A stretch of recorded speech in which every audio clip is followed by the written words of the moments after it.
Mancha! My microphone was not in the right position. Oh god, the scuff immediately. Anyway, hello everyone. Hello, konbancha. We are here. Are we ready? Hello!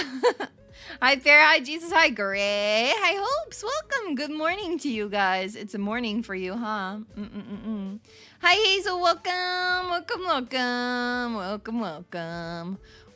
welcome. Today's stream is, once again, Ace Attorney Dual Destinies. I am excited about it, I hope you guys are too. We are gonna play the Ace Attorneys. The attorneys that are Ace? Well, I don't know, actually. I don't know. But hello. A nice purple star I have there. Oh, thank you. Oh, man, chat is not here. Oh, sheesh. Okay, wait, we try. Get chat in here. Thank you. Thank you for telling me. Thank you. There you guys are. There you guys are. Why does that sound sus? I don't know. You tell me. You tell me why that sounds sus, Hazel.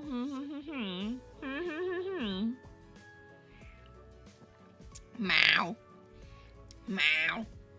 Hello, cat. The cat is also here. We are chilling. We are here for Ace Attorney. Okay, sorry. Jeez. Did you guys hear him? He got so upset with me once again. Here we are. Yeah, you guys are here too. You guys have a place in my streams as well. Every single time. Meow! I should get a meow button, honestly. I should get like a meow toggle. Every time I meow, I can be like, meow, meow, meow. I actually do have a recording of my cat's meow. We can do meow, meow, You hear him go meow, meow, meow. He's angry cat. Have so much respect for how I get this all set up. Yeah, you saw last week how it's set up, huh? You saw last week. Last week, when we played Ace Attorney Dual Destinies, I was here with Rye and Hazel. Last week was Sunday. It's like 4 days ago. But Saturday? Saturday. It was 5 days ago. But last time we played Dual Destinies, I was here with Hazel and Rye. And they saw how I set up my streams. And Hazel was impressed, I think. By the many programs that are open. It looks complicated. It looks more complicated than it is. I feel like setting up streams is it looks a lot more complicated than it actually is.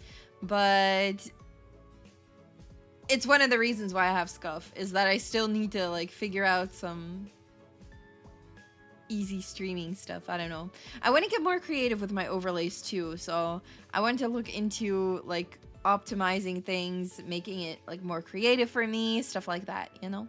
I think that would be fun. And also like putting my toggles on my stream deck, stuff like that, so I don't have to think of like what the toggles are on my keyboard. And yeah, I think you need to set up a supercomputer. Yeah, kinda. That's kind of what it feels like. I do feel like kind of a crazy hacker man every time I set up my stream, but I'm happy every time it works. I'm just happy when it works. Just happy when it works. Also, I want to say I'm sorry for if yesterday's stream was a little bit low energy because I was a little bit tired. But today we are here for Ace Attorney. There's going to be voice acting. We're going to finish the case, hopefully. I saw that it's a long one still, the trial. So I think we'll just have to dive right in and get to playing. And we can chat a little bit in between. But I really do want to finish this case today because I'm taking my break after this, as you guys know, and my break will be for like a week and a half, so we won't play Ace Attorney for a while, and I would like to finish the case so we have like some closure, you know? We don't have to like dig into our memory to remember what happened. So let's get into it, shall we? Before we go to the actual gaming screen, let's do a little recap of what happened last week, because it was a chaotic stream, obviously, but we did a lot of investigating. We found a lot of stuff. Maybe we should do it with the game on so we can check our evidence pieces. So let's get into the game, and I'll see you guys on the other side. There we go. There we are. The Ace Attorney screen. We are once again in the courtroom. Courtroom number 5. Oh, jeez, that is loud. Okay. All rise. Court's now in session. Oh, the judge is gone. I just want to check my... I want to check my court record. Look. Okay, so we have some evidence. And this is the evidence that we have. The autopsy report of Clay Terran, Space Center diagram, the map, if you will. There's another part on the other side. Apparently, it's like able to rotate too. The knife. We've got the door with a blue rocket. Can you see the blue rocket? Okay, I'm sorry.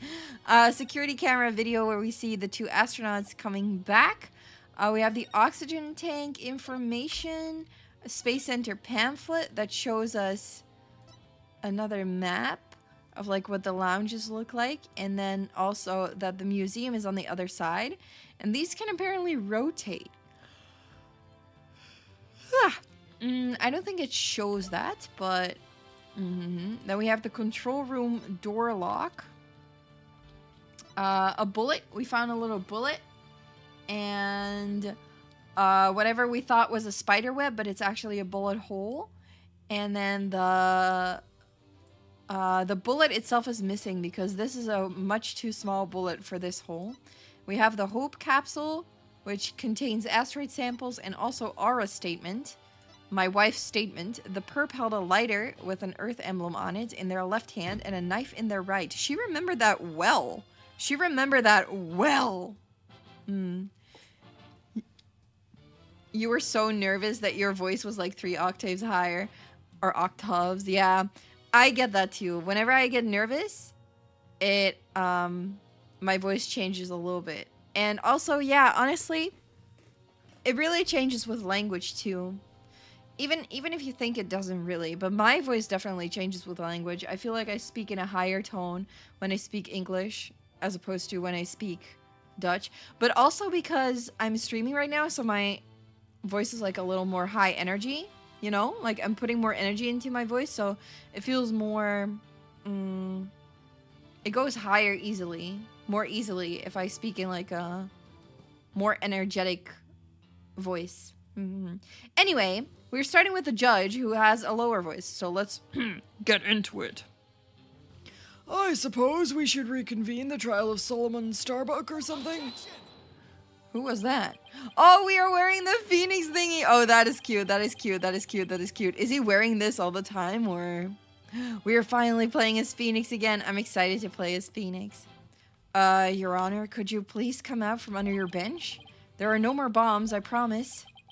Oh, right, the bombing was in the last, room. Oh, yes, my apologies. I'm still a little jumpy when it comes to trials involving bombs. I mean, first the courtroom exploded. Ma'am. And his face. And then Mr. Tonate self-destructed. I guess that's one way of describing what happened to Tonate. Wait, did he die? Is that man dead? He's not, right? He's not dead, right? You've thought of who it could be, and the most logical would be the director or the bomb detective woman. Yeah. It's exciting, huh? To see. Today we're gonna see who is the culprit. We're gonna see it today. Anyway, it seems that Mr. Justice was seriously wounded by Mr. Tonate's actions. So you, Mr. Wright, will be taking up the defense. Do you have an understanding of what has happened in the trial so far? Yes, Your Honor. The defense is ready. Very well. Is the prosecution also ready?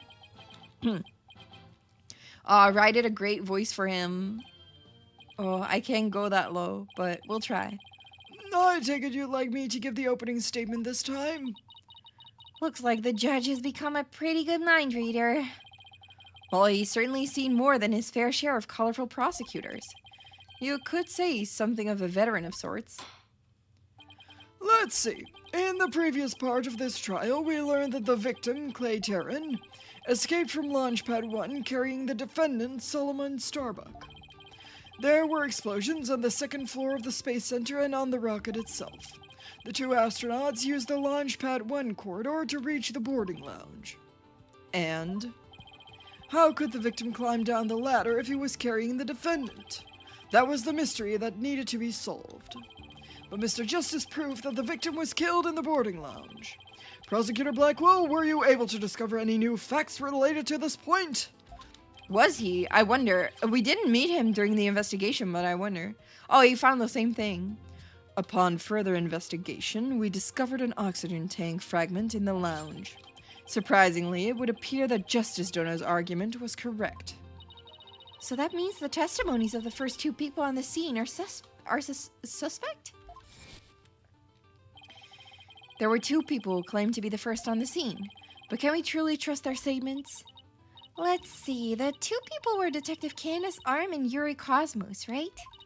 Oh! They are, like, the first two people there, so it is kind of sus, actually. You think that one of them might have given a false statement to the police? Yes, it is certainly possible. We might have to do a little more digging. Ooh. Oh, you should finish replaying the Phoenix Wright trilogy. Yeah, Flocky, go for it. Go for it. Apollo Justice game was fun. And I really like Dual Destinies a lot too, but I know that not a lot of people do like this game a lot, but I do like it a lot.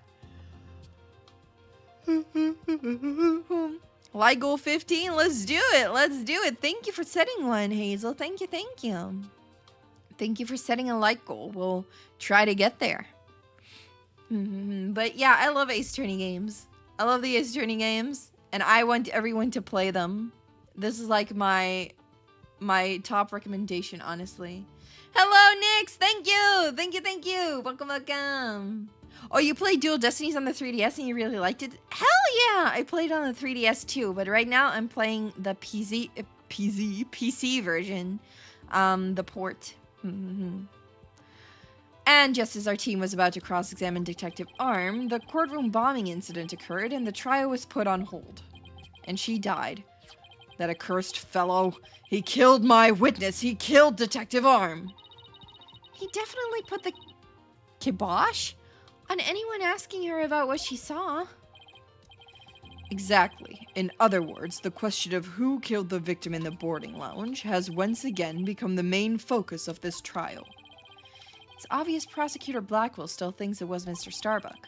Fulbright said that Blackwell has a thing against the astronaut. Nevertheless, a thing against him? Wait, I forgot about that little detail. Is it because of his sister? The defense argues there was a third person in the lounge, and that's who killed the victim. To make such reckless claims in a courtroom takes a bold man, or a stupid one. There was no third person in the boarding lounge. Or have you gone dotty already? Old man. Objection! Excuse you, I am not an old man. We'll see who's the dotard after I trounce you with my years of experience, little boy. In any case, Mr. Starbuck claims he saw someone leaving the lounge. Furthermore, a Space Center employee, hello, excuse you, that is my wife, okay? She's called Ara Blackwell. Excuse you? We know her name, we can use her name. Also saw a suspicious figure at the scene. They saw a third person? Yeah, I really hit him with the kid. Yeah, probably shouldn't have said that if we wanted to look young. I see my sister has been running her mouth. That's right. I almost forgot that Ara is Prosecutor Blackwell's sister. I did not. No matter. She didn't see this mystery person's face clearly. Therefore, there is no evidence to indicate that this person was not the defendant. I guess the possibility that the figure was Mr. Starbuck is still there. In brief, we need to determine if a third person was there or not. To this end, we should hear the testimony of one of the first people on the scene. Director Cosmos, huh? Yeah, because the other one is dead. Very well, bailiff. Please bring the witness to the stand. There he is. My name companion. Why, I believe I've seen you before in the newspapers. Of course you have. Of course you have, for I am Yuri Cosmos, director of the Cosmos Space Center, which was of course named after me, Yuri Cosmos. Creative name. Don't you have anything you wish to ask me? Looks like he's all geared up to do some bragging. 7 years ago, I successfully launched the Hat 1 and... Oh, shut up. It's time to shut up. Everyone already knows how brilliant you are. Even I am trying to hold back my tears at seeing such a great man standing before me. So could you please proceed directly to your important testimony? He has a lot of stars on his jacket, huh? Kind of looks like a Mario star, this one. This tiny one kind of looks like a Mario star. Ha ha ha! I see this fine young lad as a proper appreciation of greatness. Then allow me to begin my epochal testimony that will be recorded in the annals of history. The what? Of history? The what of history? That speech of Prosecutor Blackwell's just now sounded more to me like it was poking fun at Director Cosmos. It's probably for the best that it sailed right over the director's head. If you're stupid, you can't get hurt, huh? Can't get hurt, huh? Oh, man.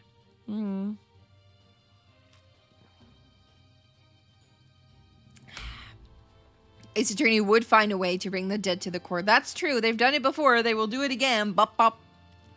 Now then, Director Cosmos, the condensed version of your illustrious testimony, please. Yes. Let's hear it.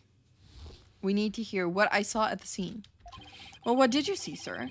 Detective Arm and I rushed towards the boarding lounge together. We went via the control room and peeked in from there to see what was going on inside. We saw a figure standing in the middle of the lounge and Taryn lying on the floor. I hate to say it, but I can only imagine the standing figure must have been Starbuck. That's what you assume.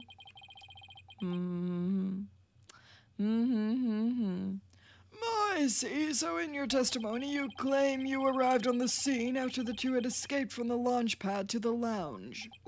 Launch and lounge are like two words that are too similar.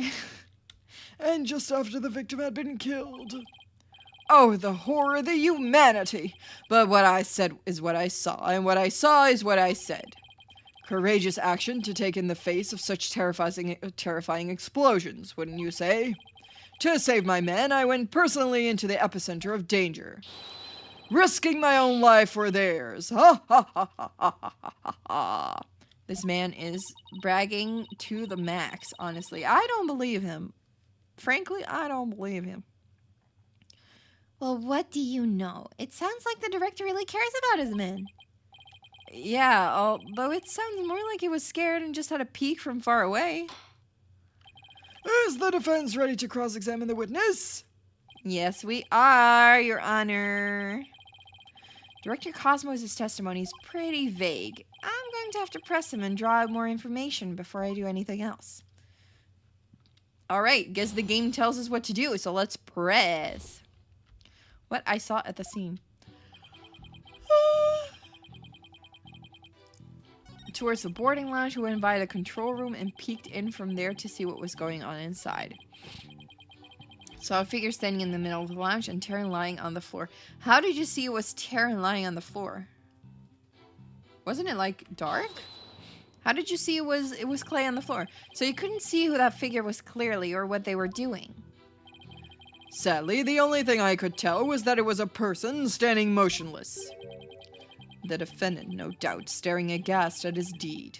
What other explanation is there? I'm so close, but without evidence, I can't prove the person's the third party. He keeps quiet. Oh, he doesn't. I don't relish in this and... There we go, continue. I hate to say it, but I can only imagine the standing figure must have been Starbuck. How? You couldn't even see. Aura Blackwell also saw a suspicious figure in the lounge. Mwah. But she gave the statement that it was too dark to see the person's face clearly. Did you see this figure's face clearly? No, not clearly. The lighter they were holding illuminated the area around their feet at the time. Their feet? Their feet? Their feet? How? If they were were they holding it near the floor? What the heck? Hi, Elle! Welcome! Welcome! I am definitely winning. We are always winning, right? Pro gamer. Oh, Nyx is a raven, not a crow. Big difference, huh? What is, like, the biggest difference? I guess, like, ravens are, like, a deeper black color, I feel like. And they're much bigger. Ravens are much bigger. They also have, like, thicker, I wanted to say snouts, but I mean beaks. Thicker beaks. Strong beaks. Crows are more common, I think. More common, like, random birds. I see a lot of crows on a daily basis, I feel like. Oh, ravens are more solitary. Also a bit smarter. I wouldn't know about that. I don't know. I think birds are plenty smart, honestly. Birds are pretty smart, right? Just like rats. Ravens can talk. Can they? Can they? No way. Can they? I mean, Nyx can talk. If she's a raven, then yes. Then yes. But other than that, I could see a little else. That's why I could see Taryn, but I couldn't see who the other person was. You couldn't see Taryn either. You couldn't see Taryn either. Oh my god, I wheeze. My mama star is sending me a message. Have you already arrived at your destination? No, Mom, we're leaving tomorrow. Oh, I love my mama. Mama's like, have you already arrived at, like, the place you're going to? I'm like, no, Mama. I'm streaming right now. I'm literally at home. I didn't put my phone on silent, but oh well, it's fine. It's fine. As long as nobody calls me, it's fine. Ravens are cute. Yeah, I like ravens. I like birds in general. I really like birds. Ooh, so for all you know, it might not have been Mr. Starbuck. Isn't that correct? I would like to believe that. Starbuck isn't the type of man who's capable of murder. Interlude to react to Mama Star. Okay. I'll do it. Let me go to my web app then. For like my WhatsApp. If it's still logged in. Ha ha ha. No. We are going tomorrow. I am streaming right now. Laugh ruffle emoji.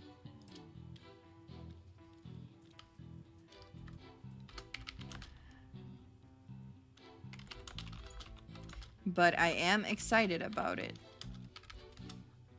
Okay. I sent Mama Star a reply. When the witness entered the boarding lounge, there was no third person there.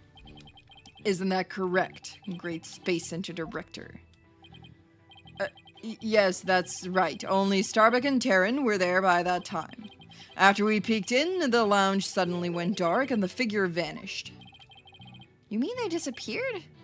That's odd. Went dark after the crime?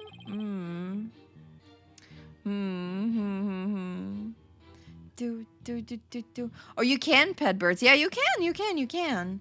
Just gotta build friendship with them. Yeah, true. I once saw like a girl on the train. I was on the train, I saw a girl come in. She had 2 birds with her. That was amazing. Like 2 birds just on her shoulder. Just on her shoulder, like that. They were just on her shoulder. They were sitting there. She was feeding them seeds. It was adorable. I was like, oh my god. I want birds too. I want birds. I need a bird. But I like my cat too. I love birds though. I love all pets. Most of them. The reason the figure appeared to vanish is because it was the defendant. When the witnesses weren't looking, he fell to the floor and feigned unconsciousness. What? Feigned it? Hold on, Director Cosmos. Did you ever take your eyes off of the scene? Just for a brief instant, about as long as it takes for a shooting star to go by. Whee! So like 2.5 hours minimum. Hi Slade, welcome.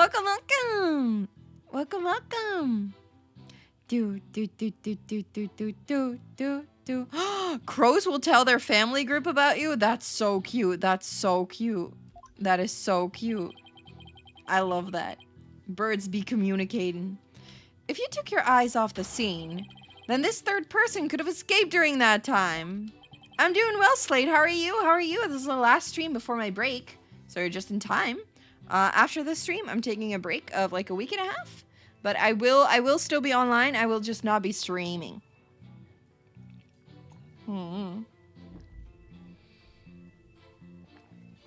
I will just not be streaming.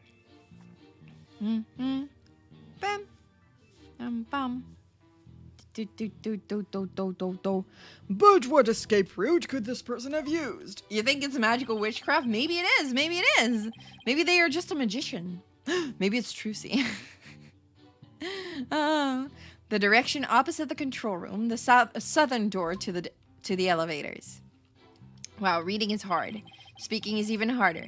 There's no security lock on that door, so it would have been possible to escape that way. All things are possible, right, Dono?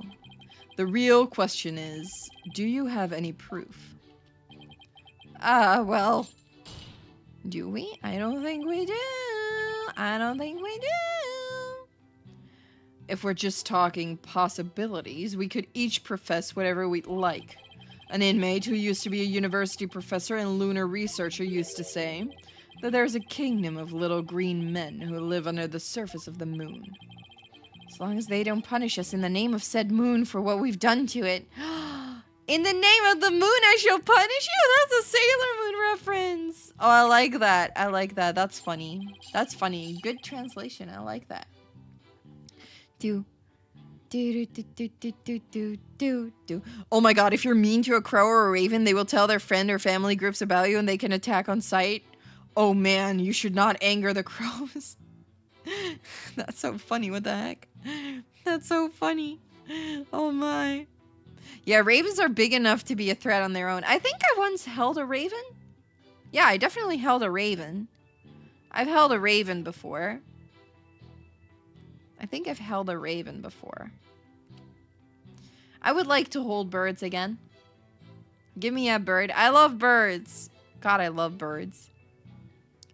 I like all birds. When I was younger and we would stay over at my grandma Star's place for a sleepover, Grandma would tell us all about the birds in her garden. Like when she would put like food out for them, and then the birds would show up and she would be like, "So that's a red robin. That's whatever the name is in English. That's a crow. Those are all the birds." And I would be like, oh. So I know a lot of birds, like their names in Dutch, just because Grandma Star taught us all the names. And then sometimes my Mama Star comes in and she's like, Yuri, what's that bird? Like she sees a bird and she's like, oh yeah, I see the bird. What's that called? Grandma must have told you, right? And I would be like, yeah. I think it's this bird. It's cute. It's cute. We used to watch the birds in our gardens. It was really nice. I would like a garden just to watch birds when I have a bigger spaceship. But I say, where's your proof that this quaint kingdom exists? He's calling your theory a work of fiction, boss. And he's right. I don't have any proof yet. Still, the southern door was a possible escape route. I better make a mental note of that. All right, are we noting it down mentally, guys? Are we noting it? Are we taking notes? Are we putting it down mentally? Director Cosmos, may I ask you a question? Yes. Why did you look away from the boarding lounge? Thank you, Flocky. Noted. Good. I can totally rely on you guys, huh? Ha. There's actually another tale of bravery behind the answer to that. It was when Detective Arms saw the figure and raised her gun. Being a great humanitarian and protector of mankind, I tried to stop her. Oh, really? What? You're saying Detective Arm raised her gun as soon as she saw the figure? Did she? I imagine her instinct as a detective told her they were the killer. That is kinda sussy. I don't know about that. And were you able to prevent Detective Arm from firing her gun? I'm afraid I was too late. I was unable to stop her. She identified herself clearly, and then she fired 2 warning shots at the shadowy figure. 2? 2. We only... Okay, weird. This information about Detective Arm's action sounds critically important. Please add it to your testimony. Detective Arm fired 2 warning shots at the figure.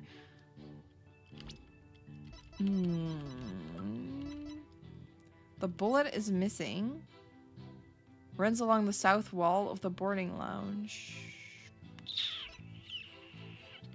Objection! Let's go! I got it immediately. Let's go. Are you sure you were really paying attention to what Detective Arm was doing? You doubt my words. Oh my god, he's revving up the SEGUE. Revving it up. You doubt my words that will someday be written down in history books. No, I would never. Somehow, I don't think that those exact words will ever be written down in any history books. Mr. Wright, could you please explain yourself so that we can all understand? Okay, we shall. You say that Detective Arm fired 2 warning shots, and yet only 1 bullet hole was ever found at the scene. What? Only 1 bullet hole means the gun was only fired once, and yet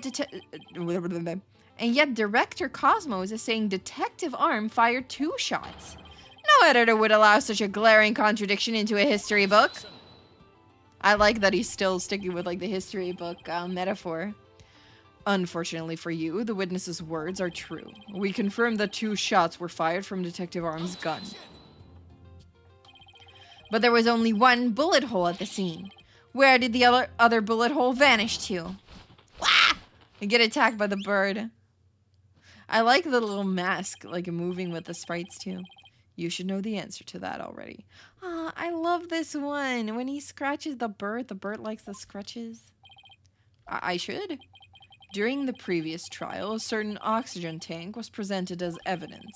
We've already discussed that it was ruptured in the lounge, have we not? Well, it appears that the thing that ruptured it was a bullet.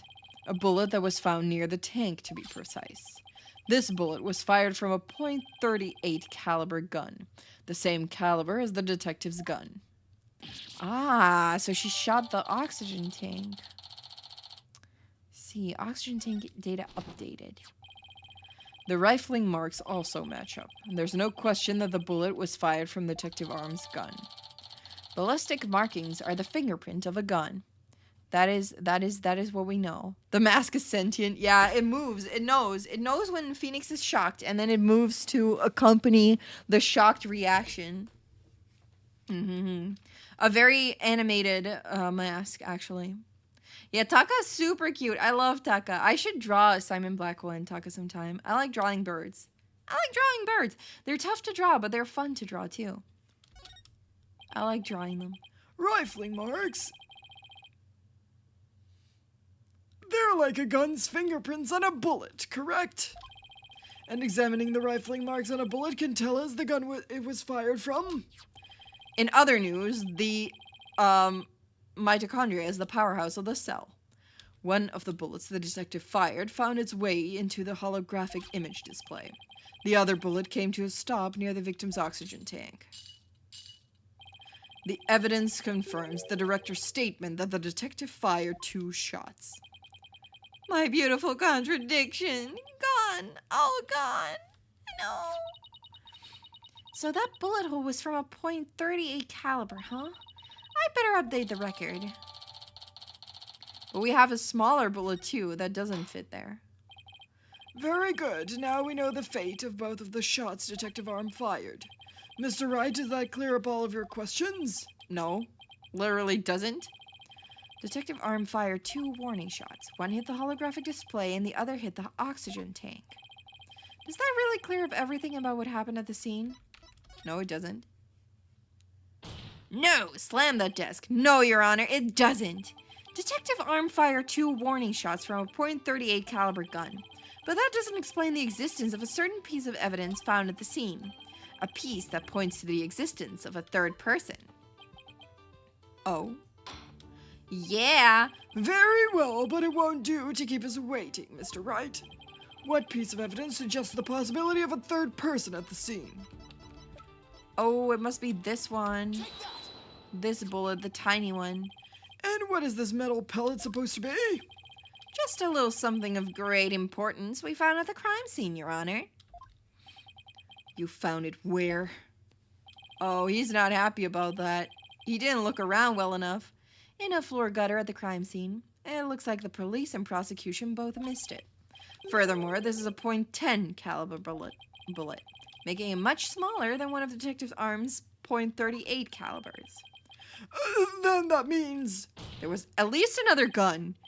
Exactly. One more person must have been there in the lounge. A third person who had a gun that could fire .10 caliber bullets. Ooh, he doesn't like that. And if that's true, it explains why Detective Arm fired warning shots.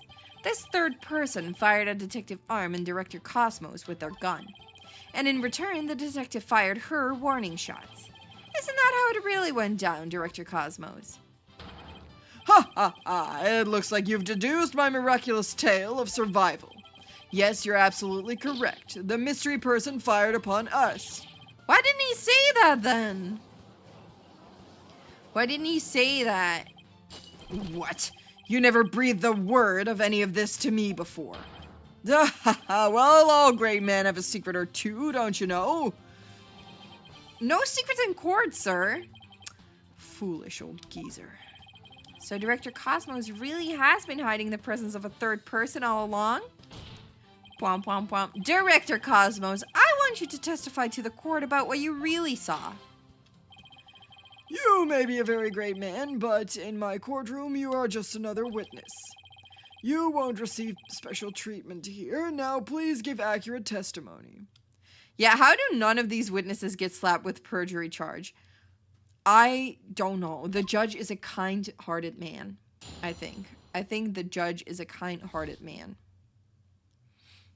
What I really saw at the scene. Detective Arm and I rushed to the control room together. In the lounge, we saw a figure standing in the middle of the room and Terran on the floor. We were still in the control room to the east when the figure fired at us. What? No, they didn't. No, they didn't.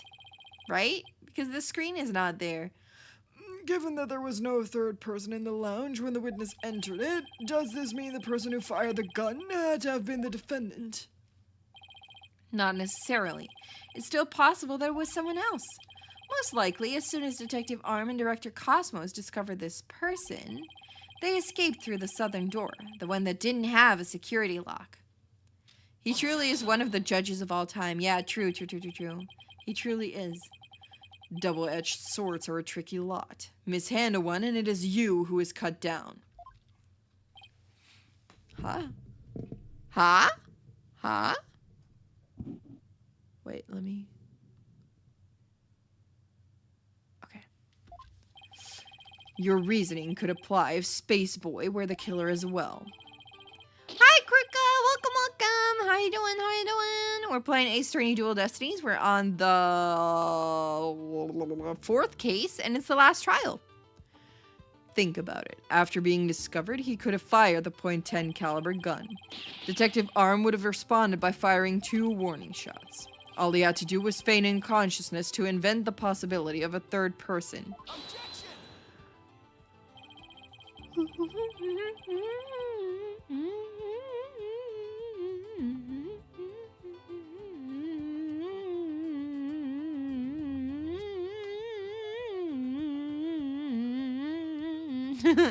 How do you like my musical rendition of this song? But Mr. Starbuck didn't have a gun in his possession when he was found by police, nor has a gun been found at the crime scene. Its absence can only be explained if there was a third party who took it with them. Recall the existence of a trash chute in the boarding lounge. The defendant could have simply thrown the gun down the chute. Ooh, can we check the trash? But you can't deny the possibility of a third person leaving with a weapon. It's up to you to prove that possibility. And I trust you haven't forgotten my little piece of decisive evidence. What evidence? Why, the detonator switch that was found in Mr. Starbuck's pocket, naturally. The most compelling evidence of all that tells us he is the culprit. Ah!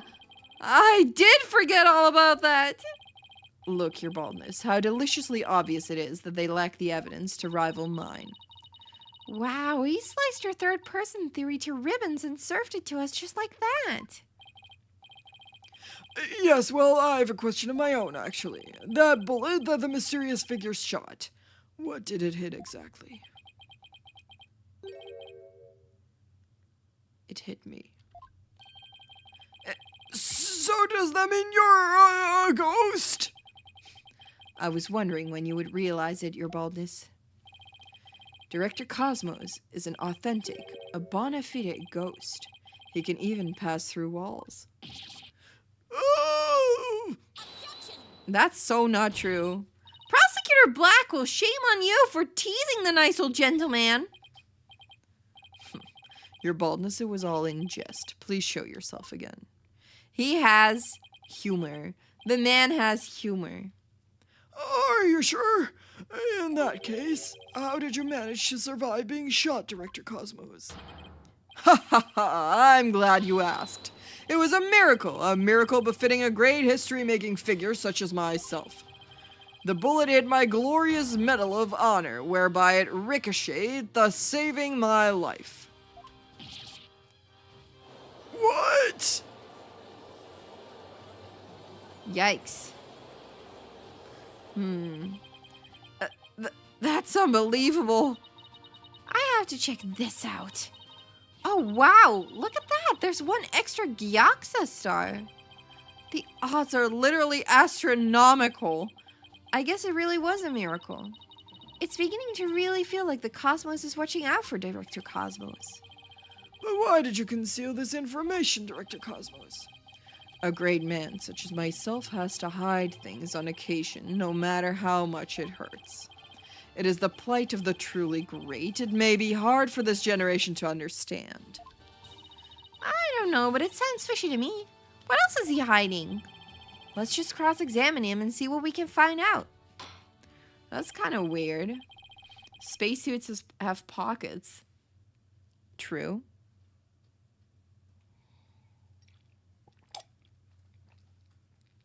Which means, in this case they do. Cargo pants, spacesuits. Yeah, with all the pockets. You can hide something in all the pockets. You can hide like seven things. This geezer gets shot and he goes, "Ah, yes, it feels so good." He's like that. Anyway, forget I said that. Now then, Mr. Wright, your cross-examination, please. All the pockets are filled with snacks. Yeah, that's how I like it. Yeah. When you go to the cinema and you take all of the snacks in your cargo pants. I should get cargo pants for the cinema. They rushed to the control room together. In the lounge, we saw a figure standing in the middle of the room and Terran on the floor. This is so not true.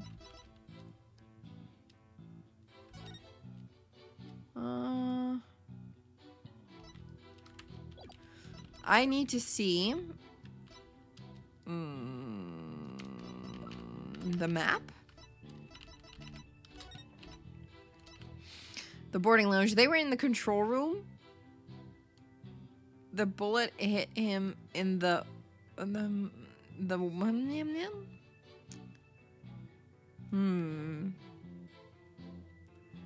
The warning shots must have been fired from here, right? From here, I think. I don't think that makes sense. I don't understand. They were here. The culprit was here. So they must have shot this way, but the bullet hole was here? Or here? Oh, it was here. It was here. If I look at the room, right? Unless they were never in that room. Yeah. I'm starting to think maybe? Objection! No, that was not it. Okay, too bad. Too bad. It was not this. I thought I could try, but it was not it. Too bad. That was just a joke. That is not the actual answer. We try again. We were still in the control room. Okay, so Director Cosmos was in the control room to the east. And while he was there, he was shot at by someone with a .10 caliber gun. But the bullet hit his metal, so he was able to escape with his life. Okay. Wait a minute.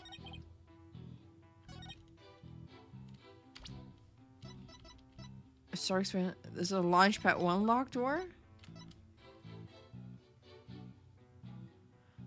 It can only be operated by the director. He's the only one who could have opened it. Backup power lets it function even when the power goes out. But only from the inside, right? Would it be this? Would it be the door? Objection! No. Okay. I thought maybe. I had hope. I had hope. I had hope, but that hope was misplaced. Maybe I shouldn't have. What if the door malfunctions? Yeah, that's kind of scary, right? Like, what if it malfunctions? Sorry, your baldness. I'm sorry. I was just trying. control room to the east when they fired at us. Okay. Should I press him, maybe?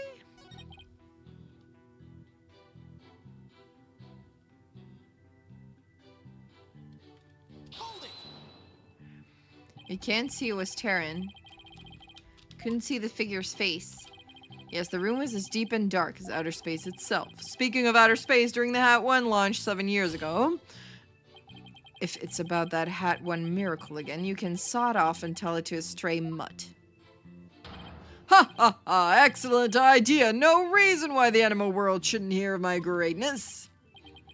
And so they shall. But first, your testimony. What happened next? I think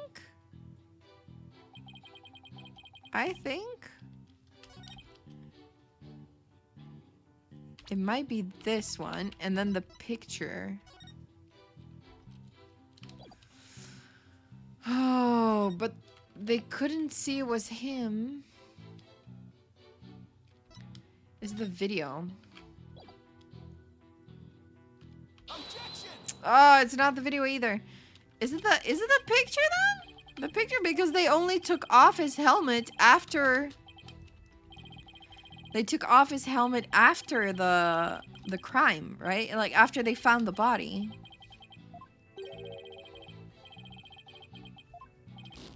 They took off the. Did they not take it off after? The knife? Why? Why would it be the knife?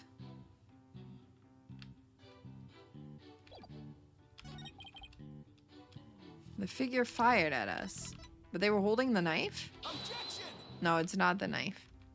It's not the knife either. I think that might be a little too far-fetched. That they were holding the knife so they can't have held the gun? Oh, wait, no, I accidentally did consultation. Shit. Oh, no. Oh, no, I don't want that. No. Oh, I hate that. I hate that. Okay. Well. We know that is this one.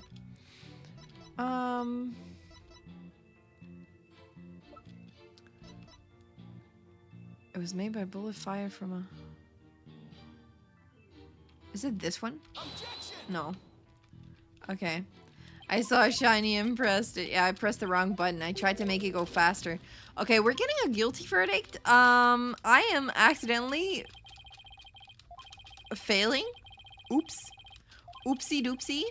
But it will be fine. It will be fine. The bullet, perhaps? Maybe.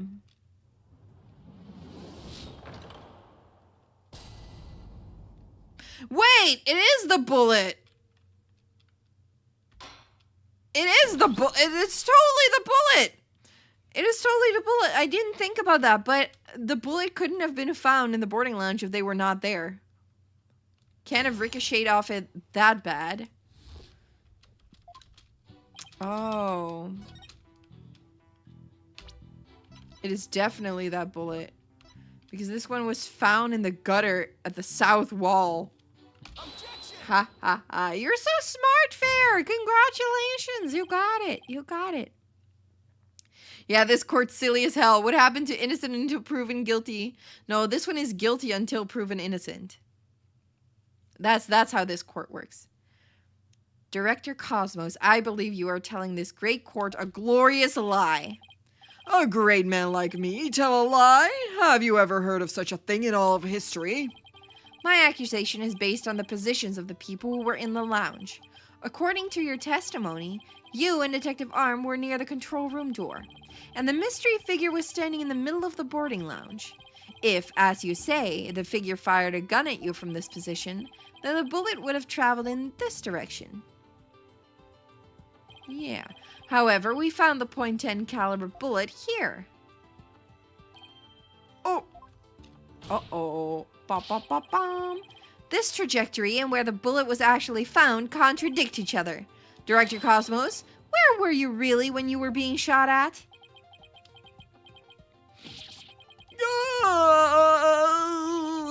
Uh-oh. Ladies and gentlemen, I present to you the human merry-go-round. Don't tell me you've forgotten already. Didn't the witness himself just tell you? The bullet hit his metal. Of this, there is no mistake. It can't have ricocheted that far, but in that case, the bullet should have been found near the east side of the room. Are you trying to say that you can explain this inconsistency? Uh-oh. Of course. Oh no. I didn't think so. What? What? What? Oh, great director Cosmos. Yes. Is there something you'd like me to expound upon? You were in fact not in the control room to the east, were you? You were looking into the lounge from the door to the south, is that not right? Uh-oh. Oh! What are you getting at? Uh-oh, what are we doing? Oh no, I don't like that. I don't like this. Use your own brain. Okay. Sorry. Your head must have some use other than housing that bird's nest. Bird's nest? Why does everyone pick on my hair? His hair looks great. Why are they bullying him? His hair looks amazing. Director Cosmos and the detective witnessed the scene from the southern door. The killer fired at them there, and that is why the bullet was found in the south. That makes some sense, actually.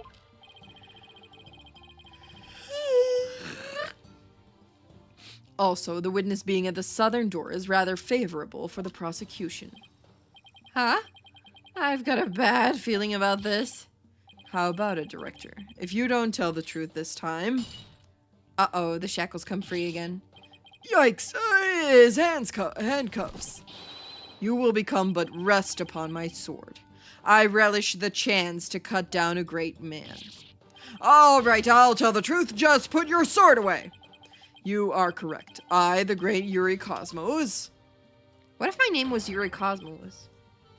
I would actually, like, share my name with him completely. Was looking into the room from the southern door. What? That's the complete opposite of all the testimony he's given so far.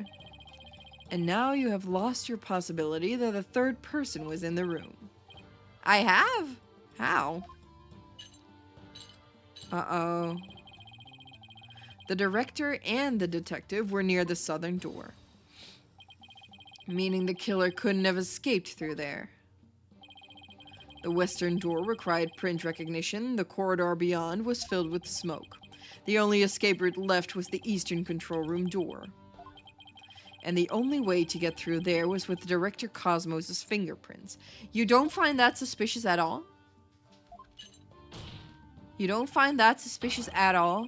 In short, there would be no escape for any third person had there been one.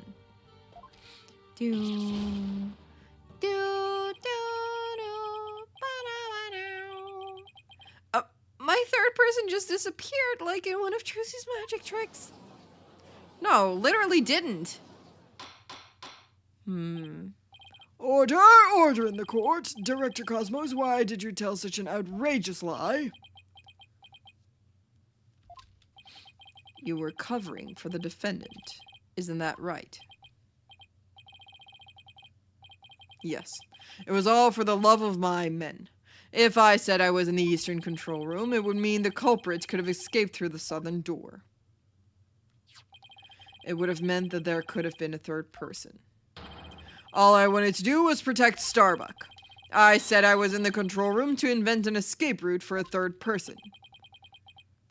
What a convoluted lie. Was he really covering for the defendant? Was he? Yeah, wouldn't that make him the third party? Yeah, literally, he could be the third party. It looks like we've come to a conclusion. That the defense's argument, the possibility of a third person, has crumbled. No! It's over. Yikes. The judge is about to hand down his verdict. Think, Phoenix, think. This is the perfect time to try and turn my thinking around. If a third person had no way of escaping the scene, then what if one of the people at the scene was this third person? Ooh, wait. What if the whole premise is all wrong? What if they... What? Director Cosmos said that he and Detective Arm rushed to the scene together. Why would they? Why would they? The elevators are here. But what if that premise isn't true? What if one of them reached the scene before the other one? And if that person entered the lounge, then they would be the third person. Ooh. The defendant is the only one who could have killed the victim and shot at the director. There doesn't appear to be any room for argument against these claims. I will now render my verdict. Objection! Yeah, he said the thing. Objection. Please wait, Your Honor. There is still one possibility. Oh, this had better be good, Mr. Wright. There is one and only one person who could have escaped from the scene. And that person would be the first person who arrived on the scene. Then, upon entering the boarding lounge... Uh-oh. The second person to arrive came via the southern door. That's why the first person fled from the room, using an escape route that was accessible only to them. Very well, let's hear more about this theory. Who is this one person who could have escaped from the boarding lounge? Ooh, it is the Sir, the man, the myth, the legend himself. Take that! What? But that's... Mr. Wright, what are you claiming here? Of all the people who were at the scene, only the witness could have escaped. The director is the only one with the authority to open the control room door, after all. But that means... Exactly. The true identity of the third person is our current witness, Director Yuri Cosmos. Uh-oh. That scream and the turning around does not really do well for you. You should, like, reply calmly and be like, what? The fuck? No. Order in the court, I say. Mr. Wright, you will explain yourself in more detail. I assert that Director Cosmos arrived at the scene before Detective Arm and entered the boarding lounge alone. Detective Arm arrived after that and saw a suspicious figure who was actually Director Cosmos standing in the lounge. Ooh, and that's why she fired those 2 warning shots. I've been hit on the starboard side. Captain Wright, it's a direct hit on the enemy ship, sir! A magnificent shot!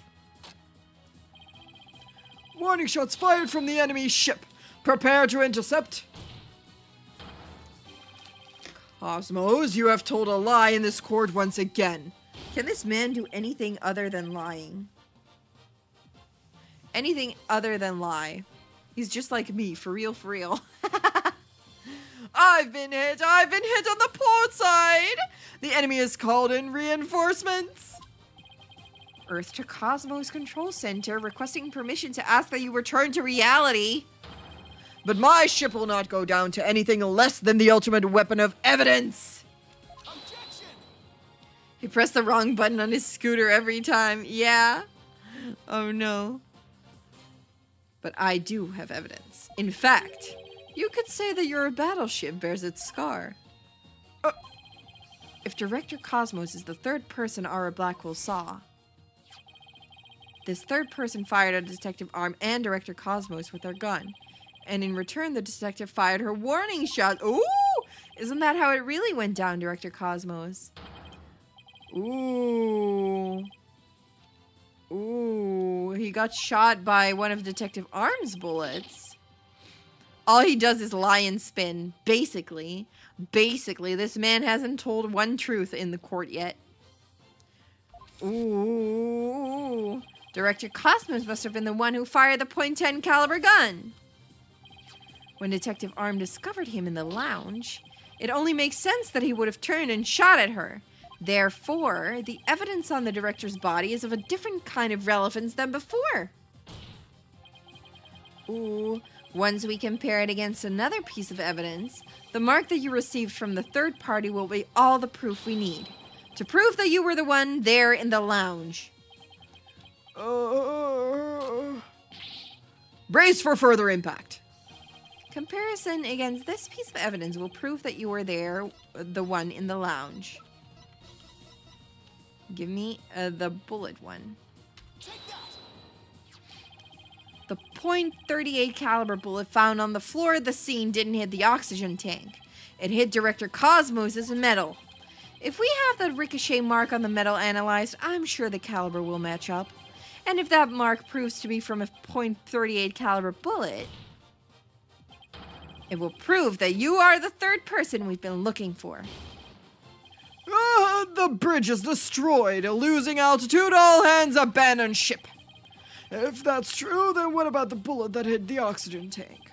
It was the .10 caliber bullet. In other words, it was the bullet fired by Yuri Cosmos. Isn't that right, Director? No, you've got it all wrong. Do I? What? The engines have started again. It's a miracle. I'm not going down yet. Witness, stop this at once and confess the truth. If you don't want the history books to say that a great man was a great liar, then accept your fate and tell the truth. Are you giving me orders? Me, the great director of the Cosmos Space Center? I feel like you're hyping it up a little bit more than it's worth. But the cosmos revolves around me!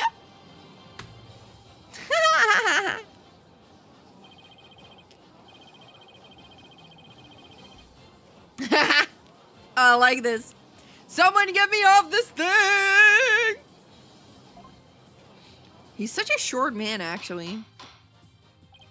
Order, order in the court. And will someone please stop the witness from spinning?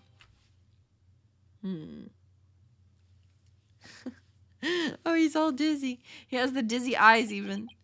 Ooh, thank goodness we were able to stop him from spinning off the face of the earth. While he was twirling, I took the liberty of running an analysis on the mark of the metal. Did it take that long? You spin me right round, baby, right round, like a record, baby, right round, round, round. Oh gosh. He was about to drill his way through the earth. It was made by a .38 caliber bullet, matching it with the size of Detective Arm's firearm. Oh. Are you ready to confess the truth, witness? No, you've got it all wrong. This is just a misunderstanding. Is he going to start piling on more lies? It looks like it. But no matter how many lies he tells, I'll just expose them one by one. I'll make that big liar tell the truth. I'll make him tell the truth. To be continued. Yeah, into part 2 of the trial, which we're gonna do now. Let's go. It's such a short part. Such a short part. No. Let me go back. Yeah. We continue. Continue the trial. We continue the trial. Director Cosmos, a new possibility has been presented by the defense. They are claiming that you were this third person. Forgive me. I'm so sorry. So the great pioneer of space development is revealed to be just another fabulous cur. I only have one question for the likes of you. Shall I send you off quickly or very quickly? Ah! The evidence doesn't lie, Director Cosmos, so don't try to talk your way out of this. Fine, I'll tell the truth. It's all just as you say, Mr. Wright. It's true that I was there in the boarding lounge. I got there before Detective Arm, and when she arrived, she fired warning shots at me. I was afraid people would mistake me for the killer, so I escaped to the control room. Afraid people would mistake you for the killer, or know that you are the killer, huh? I then went past the elevators and all the way around the boarding lounge 1 again. And that's when they were together. The other attorney's helping us now? Yeah, I feel like Simon helps you out a lot, actually. He's like a really kind guy who just has like scary dog privilege. He just looks like, oh, me and my scary dog privilege. Scary bird privilege, I guess. I came up behind Detective Arm and pretended to be the second on the scene. What a troublesome old man you are, with such convoluted deeds and thoughts. I see. So then, are you still insisting that you did not kill the victim? Of course I am. When I arrived at the lounge alone, I saw the true killer. The great Yuri Cosmos was a history-making witness. Right. Yeah, Simon is the GOAT. He is amazing. He is great. I love Simon. Simon Blackwell, cute guy. I like him. I like Simon Blackwell a lot. He's a fun guy. He's a very fun character, very good character. I like him a lot. I love him. I like him a lot. I really like that character. Now hold on just one moment. We just proved a few minutes ago that the third person that Mr. Starbuck and Miss Aura Blackwell saw was you! No, it wasn't me. I saw the person as well. If I were the killer, why would I lie to cover for Starbuck? I would just leave him to take the fall. That is an excellent point. Wonder why he killed someone. Yeah, it's pretty obvious that he is the one who did it, huh? He's slowly going crazy, but I also wonder why. He said he wanted to protect him, but I don't trust that. I like the people in the background too, by the way. This is the same person. I love that. Love that for them. This is also the same person. Almost. These are the same person. These are the same person. Oh, this is another one of these. They go shop at the same places, I guess. This is also the same person. They are all wearing the same outfits. Creative. Well, it makes some sense if he told those lies to cover for Mr. Starbuck. Still, a lie's a lie, Athena. So, Director Cosmos claims he's not the culprit, but where's the proof? Oh, wonder why he killed someone. Oh, you mean Blackwell? Oh, yeah, I wonder why he killed someone, too. I wonder. Going to the same hairdresser, too. Yeah, they're all... Wow. They really got their routine down. It's bring your twin to court day. Yeah. They are bringing all their twins and family members. I just remembered. I have an alibi. Ms. Blackwell said that she saw the killer at 10 a.m., correct? Yes, and?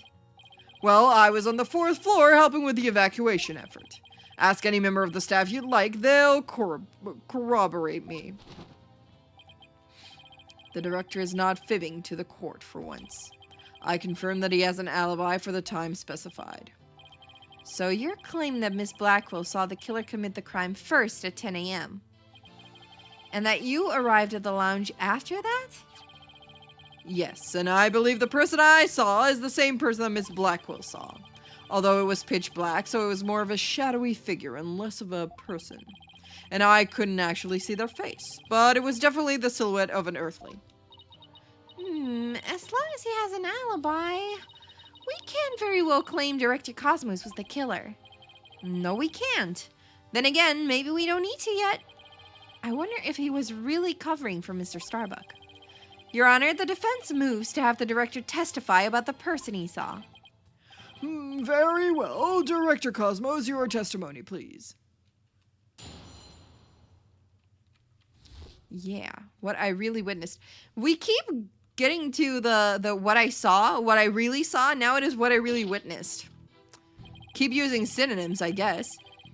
As I tried to enter the lounge, the true killer inside fired a gun at me. I hid to avoid getting shot. But when I tried to get another look, they had vanished into thin air. Yeah, now there is a third party. Yeah. I was near the elevator side door and, well, the launchpad 1 door, and the control room door should have been shut tight to the killer. So, the segue is still getting to you? Yeah, the segue is amazing. I love the segue. So you were shot at by the killer as well, and then they disappeared? Yes, though luckily no harm came to my glorious body. Next time it will be what I really, really witnessed. Pinky promise. Yeah, it's like when you save a file for like school or something. It's like final, real final version, hand in this one. I was just kidding. This is the actual final version, version 2, final. The actual final version, you should definitely hand in this one. This is the actual final one. No revisions needed anymore final. It's like that. It's like that. Unfortunately, the bullet hit Terran's oxygen tank. I know because I heard a pang! That must have been the sound of the tank being ruptured. Wait, but I thought the bullet hit its metal. That was Detective Arm's bullet, remember? Right, what a mess this is turning into. So let's see. Director Cosmos is claiming that when he found Mr. Terran and his killer, the culprit shot a .10 caliber gun at him.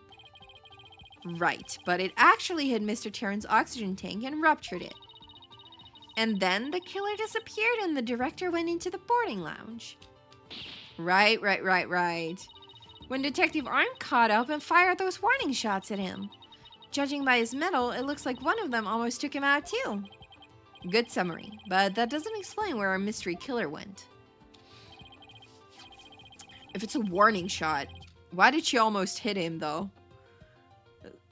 That's not a warning shot if you almost hit him in the heart. That's no longer a warning, that's just an attempt.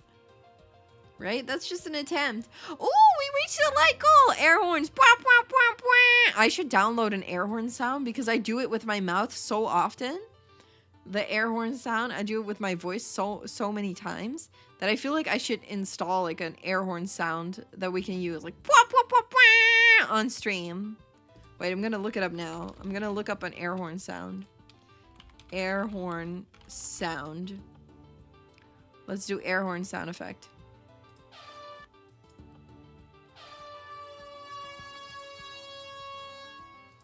Nice. I would actually like it more, like, but you know, it's still fun. Thank you for the new light goal, Slade. Thank you. We'll set it.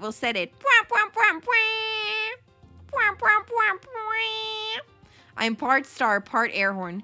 Yay, you like my air horn impression? It's kind of like that announcer music, right? Wait, how does it go?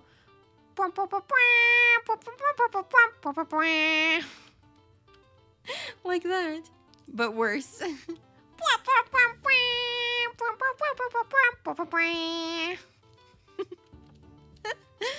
Anyway, Director Cosmos, I was wondering if you could elaborate on when the figure disappeared. I'm ashamed to admit I tried to hide myself when I was shot at, but when I peeped back into the lounge, the real killer was gone. I rushed into the lounge straight away to investigate, but what I found was Terran with a knife in his chest and Starbuck out cold on the floor. So we have a culprit who vanished from a scene that had no escape route. Yeah, it's that 20th Century Fox theme, the... Wait, no. Wait, no, what does it sound like? No, that's not the right one. Wait, what is the Fox thing? Wait, how does it go? 20th Century Fox intro. Okay, wait. Doom doom. Doom doom.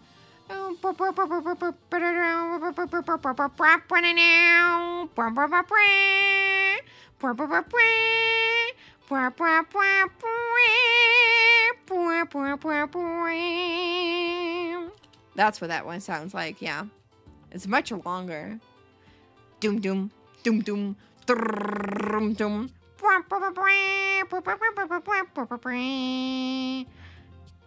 Like that. I like that one. Vanished without a trace. It's truly like one of the great mysteries of the cosmos. A riddle of the ages indeed. But I'd rather know how a fibbing leech such as you can be lauded as great. What?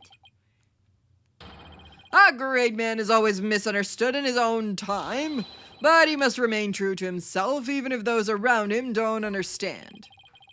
Wow, that might be the first true statement he said all day.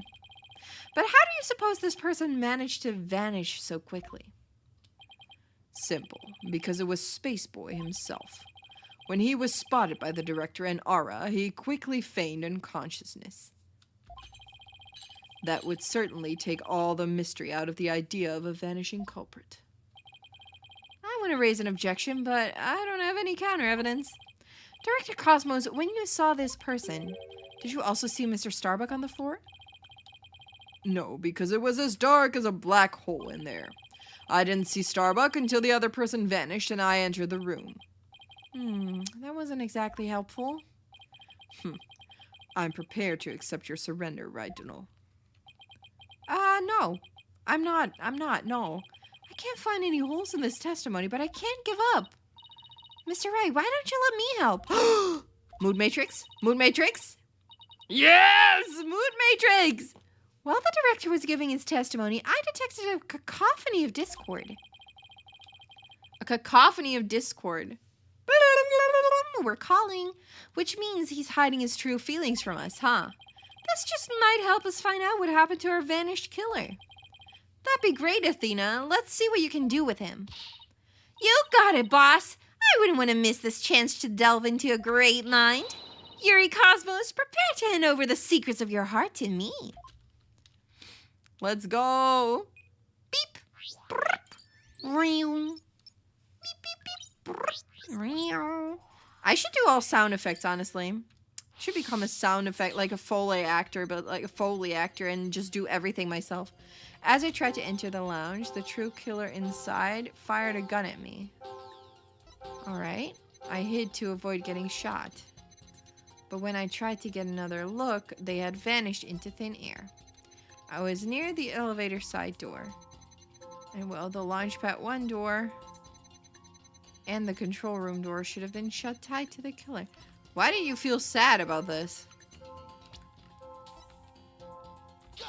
I want to pinpoint that one. Why did you feel sad about that one? Enchantix, like Wings Club. Enchantix. Na na. Na na na. Na na na.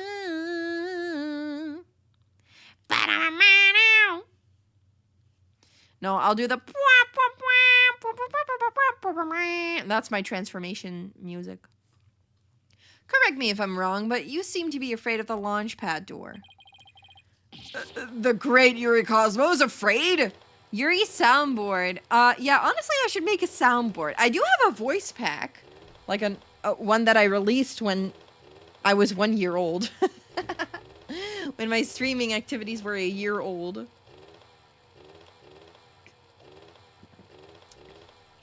I released a voice pack almost a year ago.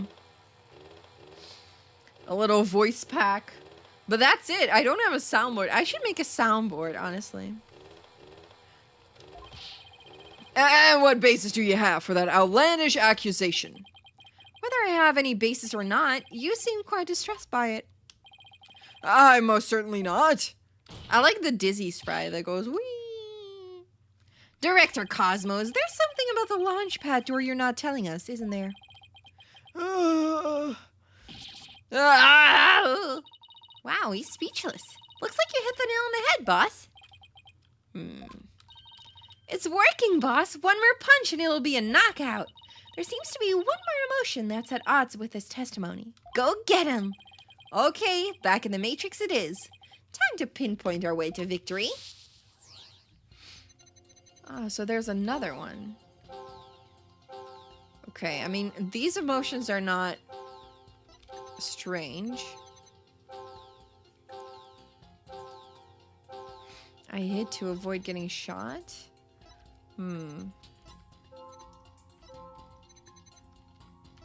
Okay, so it must be one of those emotions. I hid to avoid getting shot. The true killer inside fired a gun at me. I guess these emotions are all in check. Are any of them like changing? No. Is it the lack of happiness? Is it again the sad one? I wonder. I wonder what it is. Like, how do you read emotions? Nope. We don't have it. That's not the one.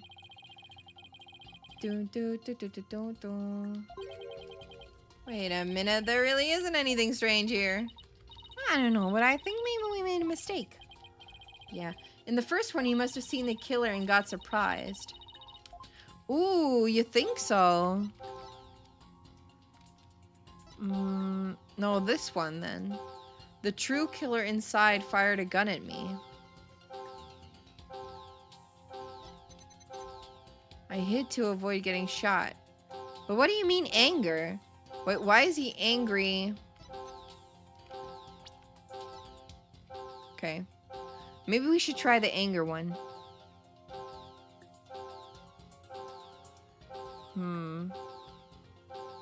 Anger here. Ah, shit. Okay. We don't have it here either. Because he was found, maybe? Yeah, maybe at this one. The killer one. The angry one.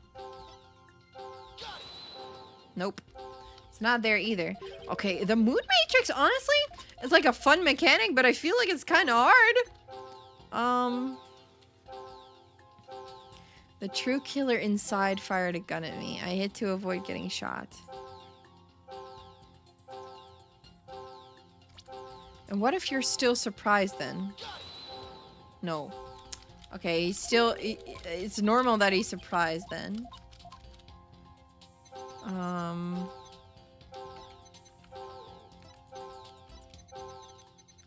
Wait.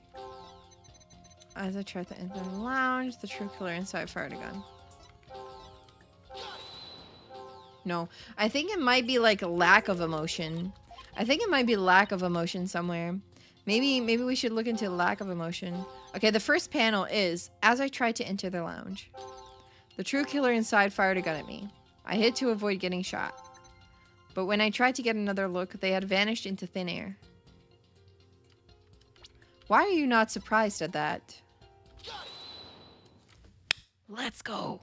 It was lack of emotion. You must have thought it was very strange that the killer vanished into thin air. I did. That kind of thing just doesn't happen usually. And yet, at that time, you barely registered any shock at the occurrence. What? Why are you... I can only think of one reason as to why you weren't surprised by the killer's vanishing act. You must have had a good idea of where they were. Isn't that right? What? No, of course not. That's preposterous. Only I can enter the control room. And the area beyond the launch pad door was filled with smoke, making it impassable. And as for the southern door, he was there. I was standing right there. So there was nowhere for the killer to run to. Maybe or maybe not. You went into the room to check on Mr. Starbuck and Mr. Terran, yes? What if... The culprit took that opportunity to silently slip out through the southern door. I highly doubt it. As you recall, right after I entered the lounge, Detective Arm came rushing towards it herself via the southern hallway. Anyone trying to escape through there would have been caught by her. And yet the director wasn't surprised the killer vanished. So you're absolutely sure there was no escape route for the culprit to use?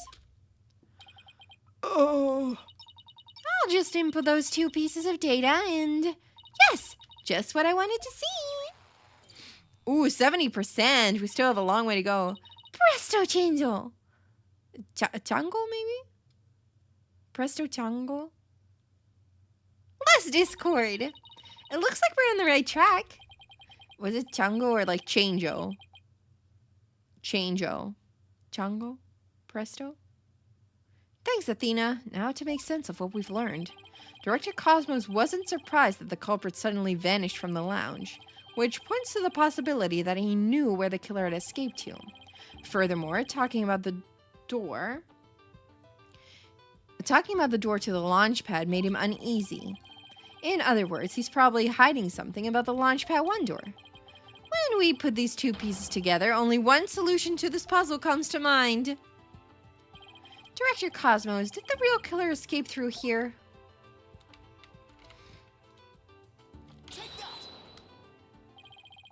The culprit escaped through there. Oh, this is wrong. That's right. There's actually a secret corridor hidden there. What are you talking about? There are no secret corridors there or anywhere. Wait, maybe the trash chute. Wait. I'm sorry.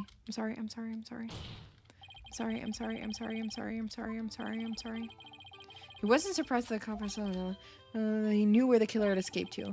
Furthermore, talking about the door to the launch pad made him uneasy. In other words, he's probably hiding something about the launch pad one door. When we put those two pieces together, only one... Oh, wait. 2 launch pad, 1 corridor after all? Did they escape through the launch pad 1 corridor still? Oh, they did! The culprit went through the launch pad 1 door to escape, didn't they? They did. Yes, I mean no disaster to starboard. We're going to crash into an asteroid. Master tactician, you're not. The area beyond that door was filled with smoke, wasn't it? True, but this is still the only logical answer there is.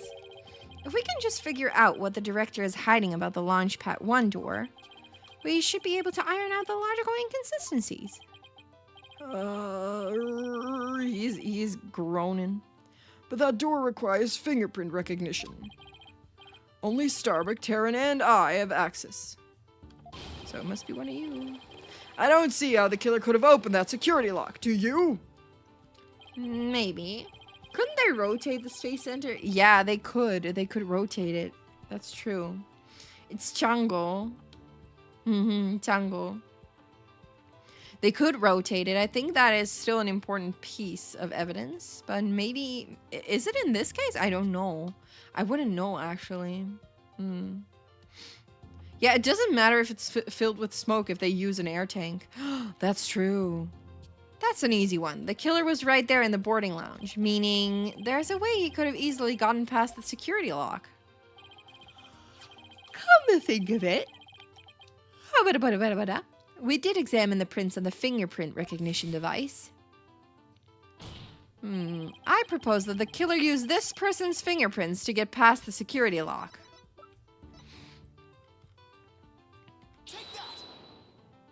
Oh, wrong. Wrong. Okay, maybe Starbuck then. Oh, wait, never mind. There. It must be Starbuck, right? It was his fingerprints. Okay. We get it. I did it wrong. I'm sorry. Chango means monkey. Oh, cute. Cute. I like monkeys. I like monkeys.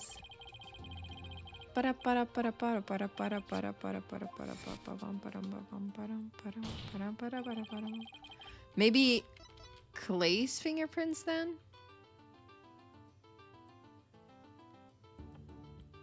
Should we propose Clay's or Starbucks? Let's do Clay. Shit. Picked the wrong one. I thought it would be right, but no. Okay, Starbuck then. Oh. Okay, tough. It is hard. Really hard. You also thought Clay. Yeah, just because they still assume that Starbuck is the killer. But it must have been his prints then. Oh, the lady that went after him. Well, she couldn't have opened it. She didn't have she wasn't authorized to open. That's... Mr. Starbuck was lying unconscious there in the boarding lounge. Anybody could have easily gotten past the security lock by using Mr. Starbuck's prints. And actually, Mr. Starbuck's prints are exactly what we found on the device's screen. Oh! He is spinning every time. You spin me right round, baby, right round. Oh, but if the killer left, then how does she enter after? I think we're gonna find that out. It does look like he does have something to hide about the Launchpad 1 door. And I'm betting it's got something to do with the culprit's escape route. But I don't have enough information to see the whole picture yet. You know, something just occurred to me. Would you like to hear it? Huh? Oh, yes, by all means. There's a security camera in boarding lounge 1. Right, the one that recorded the victim and the defendant. What about it, Your Honor? If the true culprit escaped into the Launchpad 1 corridor, then that might be recorded on the security footage as well. Then the mystery would be solved. What do you think of my logic? Well, we tried, but the power went out. Right? Everyone is quiet. I hope you didn't strain your faculties too much for that, your baldness. I beg your pardon? Look, if we play the security footage beyond this point, it goes black. Phew. Oh my, the footage cuts off. The camera was running on backup power, but apparently the power cables were damaged, most likely by the after effects of the explosion. There is no footage after this, be it of criminals or space aliens. And I thought it was such a good idea too. Just because your grandchild is watching from the gallery, it doesn't mean you should try to show off too much. Grandpa Baldness. Prosecutor Blackwell, how did you know about my grandchild? I think his grandchild just learned a little about the harshness of the adult world. I wonder which person it is. He tried. Yeah, I mean, we tried the same thing, so it's not a stupid thing to try.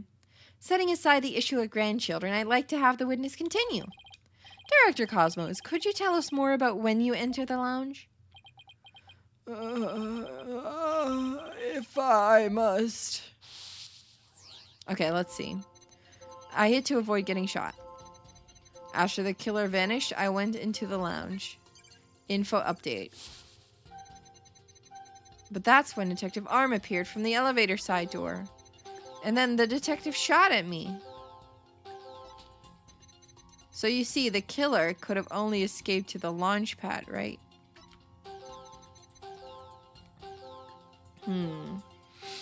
The detective shot at you. Why would you be angry about that? I mean, she's just doing her job. She looks cool doing it too. I like her hair. She has like an undercut and everything. She's cool looking. She's like, she's totally in control of herself. She looks like. I like her. I like her. Dum dum dum dum. I wonder which one it is. You would be angry if you're getting shot at? Yeah, honestly, I would also be angry.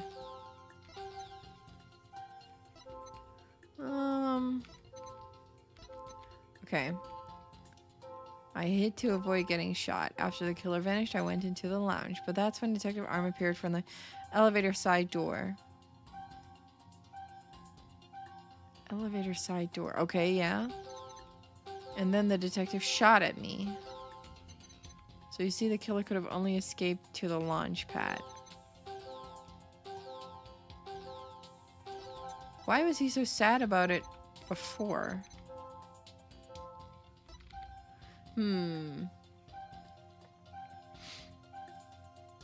Why are you only surprised at this?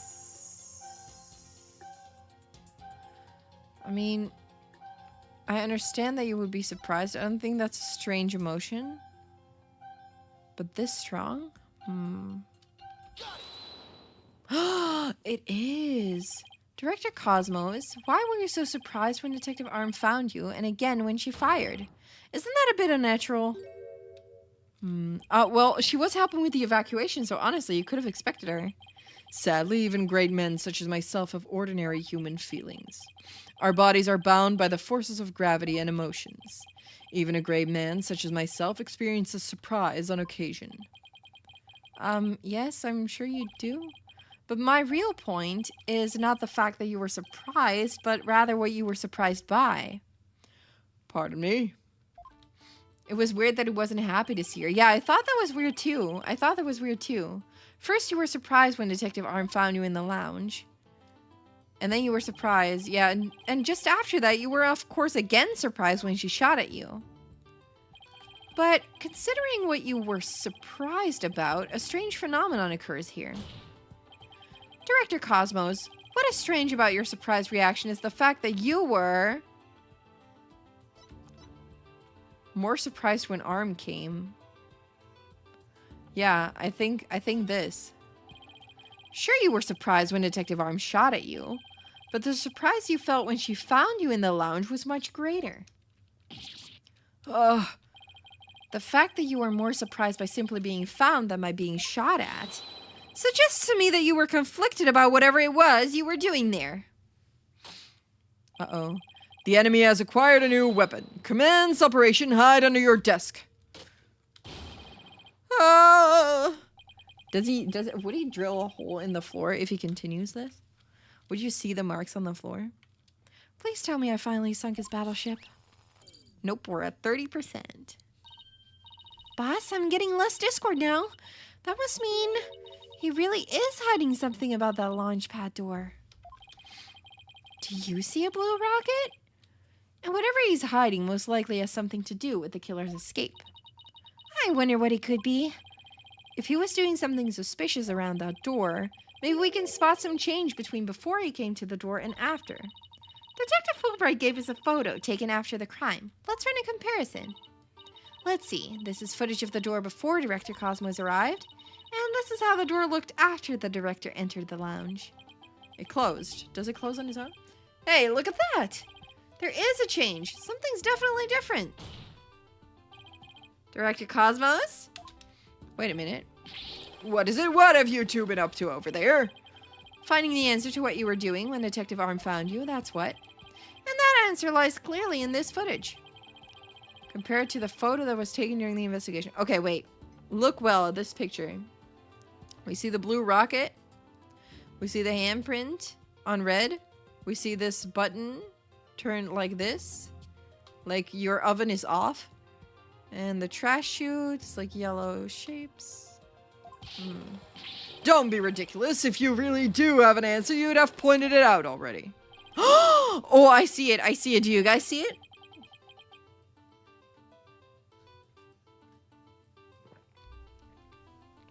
I see it. Do you guys see the difference? Do you see the difference? Hello, Explorer. Do you see a difference? Yes, you're right. Good job, Slade. The oven is on. The oven is on. The oven is on. I see. We perceive. We perceive. We are all using our eyes. Let's go. Good job. Good job. The answer is this knob. That's... Your Honor, please take a look at this footage. Let's see. Ooh, take a look at the knob next to the launch pad door. As you can see, it's horizontal. Yes, it is, isn't it? However, when we investigated the scene of the crime yesterday, the knob was vertical. And what does that mean? It means that sometime between before the director arrived and after, someone turned this knob. Ooh, scary. After the scene was discovered, you were the only one who could have, turned the knob. Still worried about the cake burning. No, the oven is off now, so it should be fine. It was just prepping a cake. Prepping a cake. He had to turn off the oven. It was done. It was finished.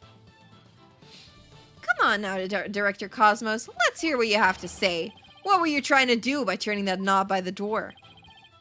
Fine, I admit it. You're right.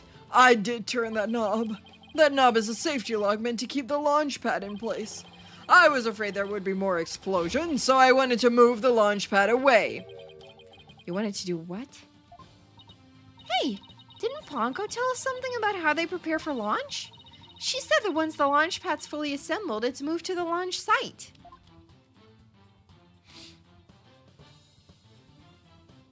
Huh? What? But the safety lock in the boarding lounge has to be disengaged first. I guess that clears up what that knob is for.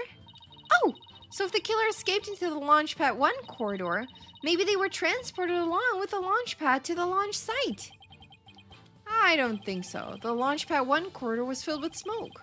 I don't think they could have escaped through that corridor. So then, where did the killer escape to? Phoenix is thinking the same thing I'm thinking. Which is, I guess there are still some things we have to uncover. Director Cosmos, I request that you tell us about moving the launch pad in more detail. Fine, but listen carefully, for I am about to give history-making testimony. Ooh, still with the mood matrix. Let's go. Okay, I had no choice but to disengage the safety lock. I feared there might be more explosions, so I had to cut the launch pad loose. Surely the only escape the killer had was through the launch pad 1. Okay, info update. But that area was a sea of smoke. Confound it, where on earth could they have gone?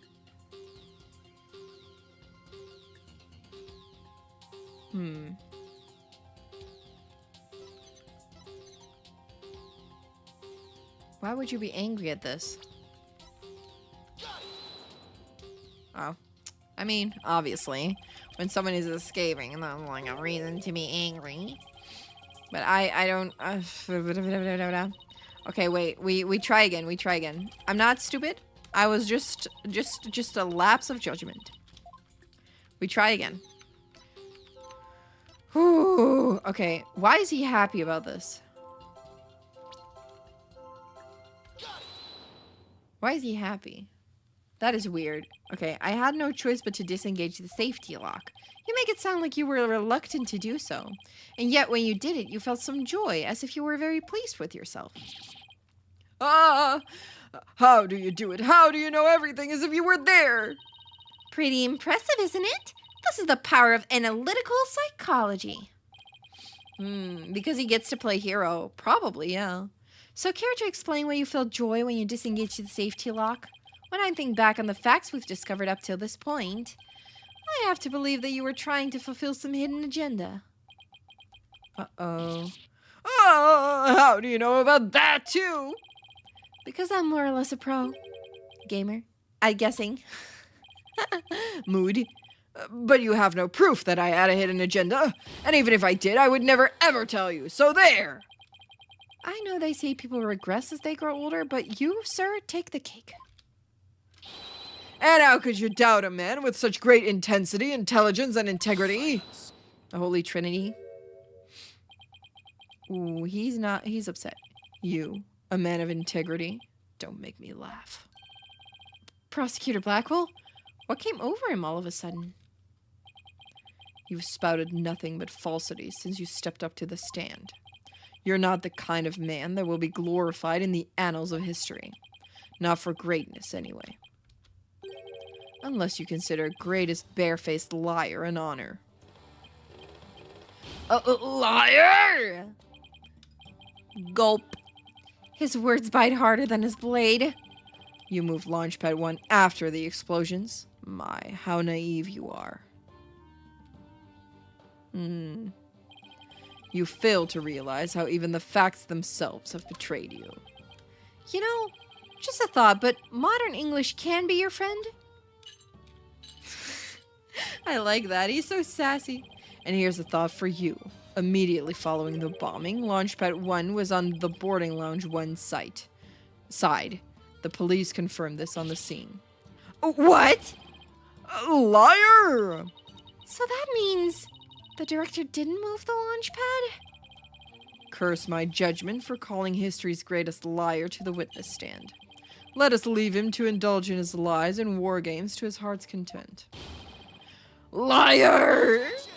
He doesn't want to be a liar, but I think he is. But it doesn't make sense. You can't deny that someone turned that knob.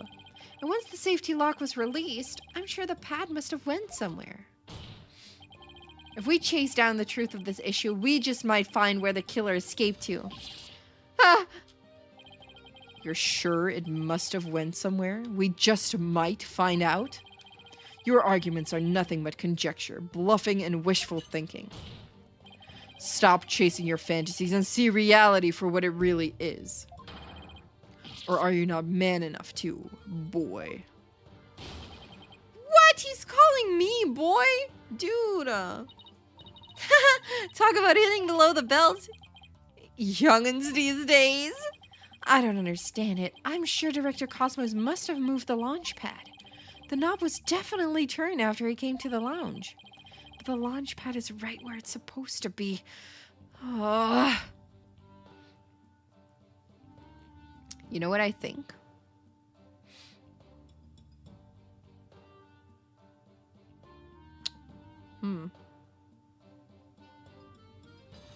Can these also disconnect? Because I think it might have been like all swapped, and it must have been boarding lounge 2, and these are maybe swapped. Like what we are thinking, it's swapped. Wait a minute, maybe I have it all backwards. What if the director turned the knob not to move the launch pad away, but to bring it back to where it was supposed to be? What are you blathering about? What if the launch pad was at the launch site before the incident?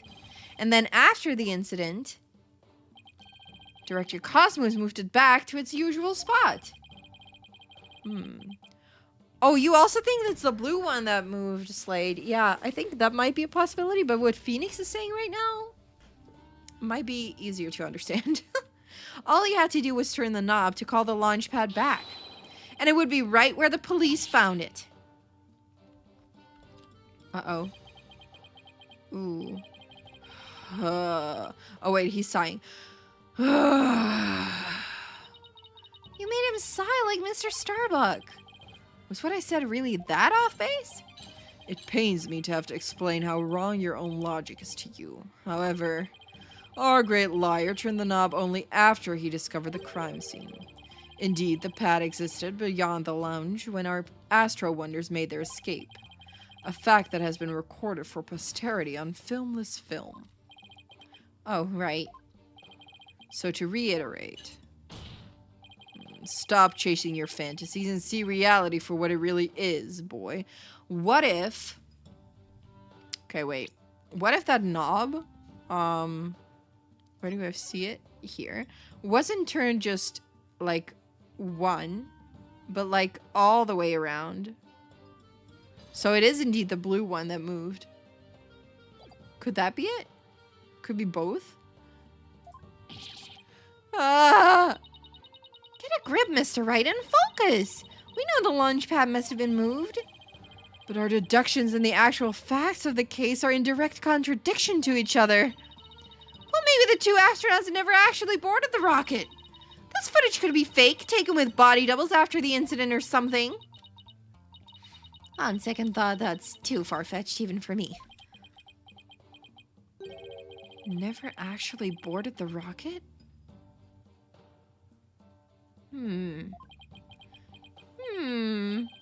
Hey, wait a minute. Maybe just maybe? Maybe not maybe. Huh? Lonely girls across the world, let's wake up and fight. Prosecutor Blackwell, what if I told you that the two astronauts never set foot inside the launch pad area, but instead went into another place? And what if when the director moved launch pad 1 back, it was not from the launch site, but from another place? What would you say then? Yeah, instead of turning it right, he turned it left. Yeah, something like that indeed. Yeah, that's what I was thinking too. Cut the existential bull or I'll cut you. Yeah, it's the blue pad. It must be the blue one. Mr. Wright, you will explain yourself at once. I know I'm right. It was all the other way around from the beginning. Very well, Your Honor. Let me explain. Director Cosmos' reason for moving Launchpad 1 was to switch it with another place. Because he wanted to switch it with some other place. I'm sorry, but did you say switch it? What could he possibly have switched the launch pad with? Oh, you'd be surprised, Your Honor. All it takes is a little thinking outside the box, and the answer becomes clear as day. This is what was switched with Launchpad 1. The museum. Launchpad 1 was switched with the Space Museum. In the past, the Space Museum used to be Launchpad 2. It has all the same features as Launchpad 1 and can even be moved to the launch site, meaning the Space Museum and Launchpad 1 can also be switched with each other. You can't mean... The rocket the astronauts boarded was not the one in Launchpad 1. But the fake one, it was the one in the Space Museum. Ooh. What? Balderdash! We're saying Balderdash. Ah, Balderdash, poppycock. And yet, it's the only explanation that accounts for every riddle and inconsistency. This is how the Space Center was just before the incident. I see Launchpad 1 and the Space Museum have already switched places. Oh, wait. I see that they switched poses. That's right, and with the two switched like this, the astronauts enter the Space Museum from Boarding Lounge 1. This allowed the true killer to enter Launchpad 1 from Boarding Lounge 2 and set the bomb on the rocket. Come to think of it, the door to the Space Museum from Boarding Lounge 2... Welcome, welcome! The Space Museum is open to the public every day of the year from 9 a.m. to 7 p.m. Exactly. Anyone could pass through the door to the Space Museum. There is no fingerprint recognition system on that door. In other words, with the two launch pads switched like that, someone other than Mr. Starbuck could have easily planted that bomb. Ugh! After setting the bomb on the rocket, the culprit snuck into Boarding Lounge 1 and waited there, concealed, in order to kill Mr. Terran when the two astronauts emerged from the Space Museum. Ooh.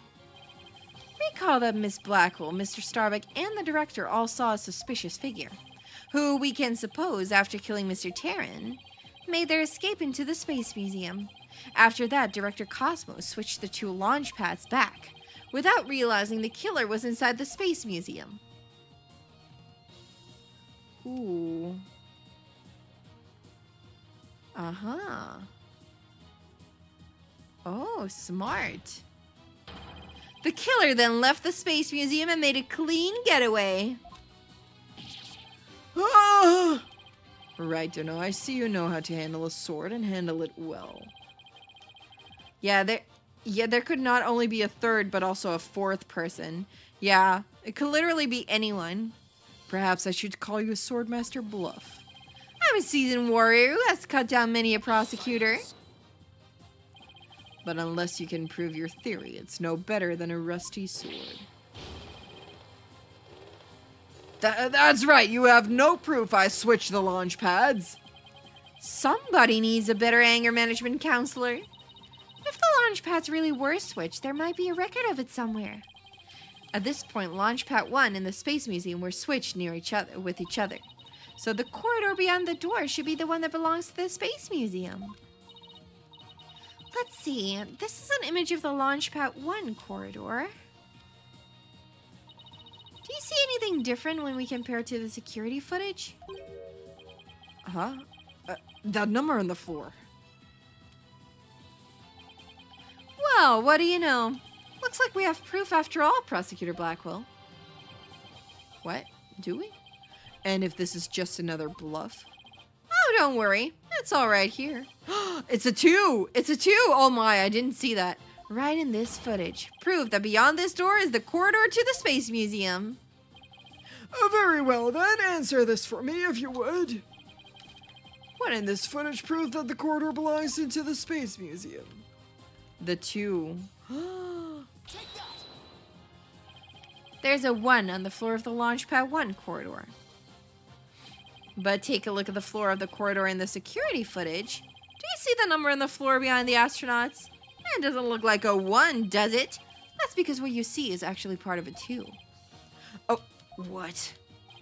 Uh-oh, that is a lot of extra stuff that we just opened up. Like a whole new box of mysteries. Hi, Virgo. Welcome. How you doing? How you feeling today? We are playing Ace Attorney Do All Destinies. And we are currently on case number 4. It's our last trial. No, they didn't blow up the Space Museum. They still blew up, like, number 1. But, I think they had to evacuate anyway. They had to evacuate anyway? I'm unsure. I'm a little unsure. I'm also doing well. Thank you for asking, Virgil. I'm also doing well. Welcome. Why is it a 2 and not a 1? That's because the corridor you see is the one to the Space Museum. Oh! And so that means the corridor in this footage was not filled with smoke. That's right, because the explosion didn't occur in the Space Museum. The explosion occurred in Launchpad 1 on the side opposite the Space Museum. And now that we know the two astronauts escaped from the Space Museum, the mystery from the previous trial of how they got down the ladder is cleared up. Mr. Terran, carrying Mr. Starbuck, simply took the elevator from the upper level down to the middle level. Just incredible! The two launch pads were actually switched. But you'd think somebody would have noticed an event of this magnitude. No. Everyone was down in the basement shelter when the launch pads were swapped back. There's no way anyone could have known what was happening on the surface.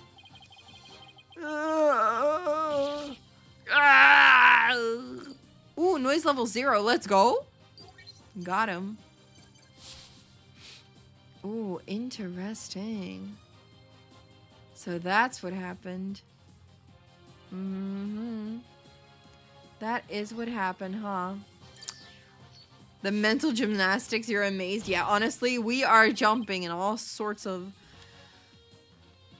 directions and shapes and everything to figure this out. No more lies, Director Cosmos. It's high time you told us the truth. Ooh, I like that. My honor, my glory, everything is slipping away. Time to deploy my ultimate weapon, Galactic Engine Ignition! What? It's got haywire! Ah! It won't stop! Yeah! Look at all the stars. My stars, my glory! Ah! Are these all flying off his suit? They are! What a cartoon this is! What is going on? Bailiff, on your steed and after that witness. That was funny. Oh, there he is. Oh no, he's all deflated. His stars are all gone. The poor man. I see we managed to retrieve you before you came to any bodily harm. Director Cosmos, do you admit you switched the launch pads? I admit it's true. I switched Launchpad 1 for the Space Museum. It's good to hear words I can believe for a change. Before you do, Your Honor, two things. First, we don't know if Mr. Terran had prior knowledge of the switch. As for Mr. Starbuck, he was unaware of his surroundings thanks to his medication. Either way, Mr. Terran would have realized the instant he stepped into the Space Museum that it had been switched with Launchpad 1. So my first question is, if the Space Museum was perfectly fine, why did Mr. Terran feel the need to put on such a dramatic display? Was it all fake? As for my second question, I'd like Director Cosmos to tell us why he switched the two launch pads to begin with. Please, I can't. I exercise my right to remain silent. But I will say my hands were tied. I was only doing what I could to keep my men from getting caught in that blast. The director is terrified. He must have one heck of a reason for not wanting to explain why. Probably not a good time to pry it out of him, huh? Oh, well, so he didn't do anything, but... Excuse me, but would you mind if I picked up my stars? Without my badge of rank, I'm nothing. I don't see why not. Bailiff, help the director retrieve his stars. We glue them back on and he's okay now. He is fine now. It appears the possibility of a culprit other than the defendant has presented itself. Mr. Starbuck, is there anything you wish to say? I don't get it. Don't get it? What don't you get? Director, why did you do all that? From the very beginning, you never meant for the launch to go ahead, did you? You tricked us! Mr. Starbuck? Starbuck, my boy. I'm sorry. I can't tell you the reason why, but I had to do it to protect the Space Center. Director! Will I ever get the chance to go into space again? He just wants to go into space. Aw, he has such fond memories of this. Okay, I take back what I said. I don't think the director did anything bad, actually. He must have not killed, right? Couldn't have... He didn't kill, right? He just switched the pads. He was shocked at Director Arm still? Detective, Jesus. Detective Arm. I kind of feel bad for him too. I don't think he's done it actually. I think the killer threatened him. Yeah, I think so too. He does look like he has like a good heart, especially for like this area and like the space center and everything. Yes, of course. I won't rest until it happens. I will get you into space again, my boy. Aw. And the dream is still alive. Aw. Silence. Oh. Okay, never mind. What's wrong now? Well, we still don't have a killer, so probably that. You're not going into space, Starbuck. But prison. I won't have it any other way. Why are you so hung up on him? Yes, I accept that the launch pads really were switched. And if there were a third person at the scene, I suppose they could have escaped. But I have yet to see proof of this third person's escape via the space museum. Oh, that's a good point. He's right. I don't have any proof. Starbuck, you will spill everything you know. What? Me? Oh! Where did you get those bombs? Tell me now. If you don't, my blade shall feast on your blood. If I'm going to die, I want to die in space. I have to do something. Solomon Starbuck, prepare yourself. Oh, he gets shocked again. Uh-oh. By the detective. Detective. Ha ha ha ha ha. Now, you know violence isn't the answer, Prosecutor Blackwell. That annoyingly cheerful laugh. It can be none other than our man, the myth, the legend himself. Champion of righteousness, Bobby Fulbright here. In just as we trust. Detective Fulbright? Sorry to keep you waiting, Mr. Lawyer. I hope I'm not too late. What if Clay is the bad guy? What if it is him? I don't believe we had an appointment. I tried to hurry, but I ended up helping a little old lady cross the street. And then I had to break up a cat fight. I tell you, just as sure as a full-time job. Was it a fight between cats, or... why are you here again? Because the defendant isn't the culprit, and I came to make sure that justice is served. What? I don't have any idea what you're talking about, but... Fulbright, I always thought you were a bit touched in the head. But have you finally succumbed? Nope, but it looks like you've succumbed to this phantom of yours. Open your eyes and let the evidence of justice uncloud your judgment. What evidence? Come to think of it, he did say something about finding us some evidence. Thanks, you two. I feel a lot better now that I've been able to get that off my chest. I'm going to work extra hard to find the perfect piece of evidence for you. I didn't think he was serious, though. So what is it, Detective? Is it something that will prove Mr. Starbuck innocent? It is indeed.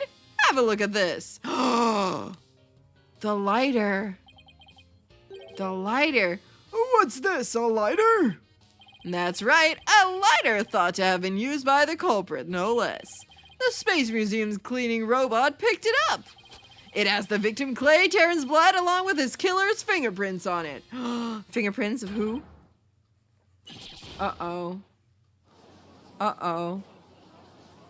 Uh-oh. Why do I feel that Cosmos attacked the killer, which got him shot, and then the pad's change was to trap the killer without realizing that the killer had already killed, and that the killer could escape? Yeah, I think so, yeah. I think maybe he was trying to protect everything? I don't know.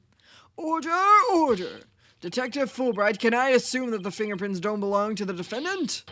You bet! Mr. Starbuck is totally innocent. This is it. This is just what I needed. Oh, the true culprit's fingerprints. Whose fingerprints? Your Honor, this is decisive evidence that supports the defense's earlier claim. Explain yourself, Mr. Wright.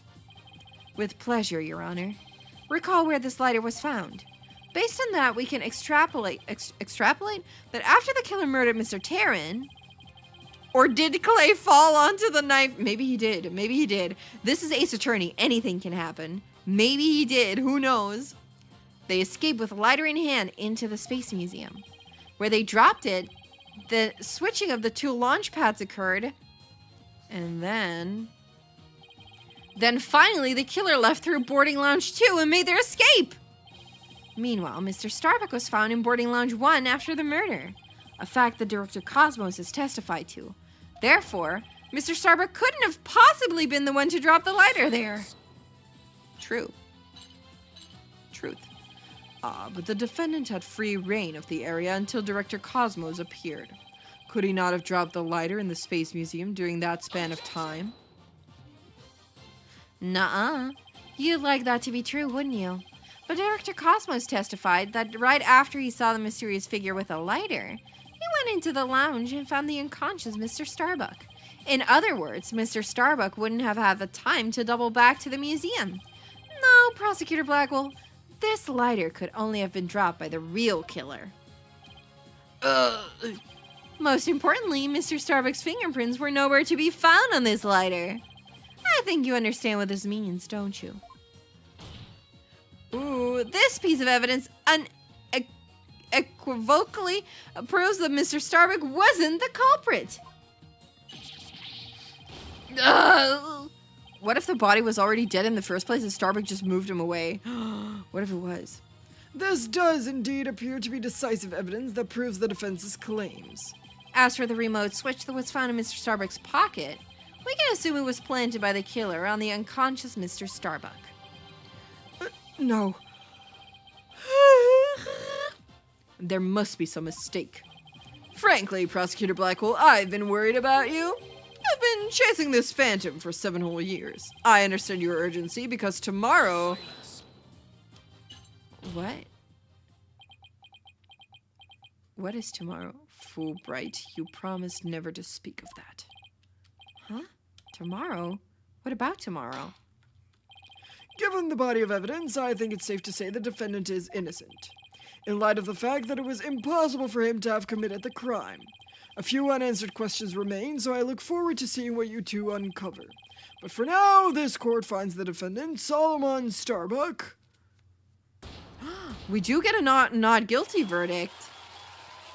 We win, but we don't have a killer?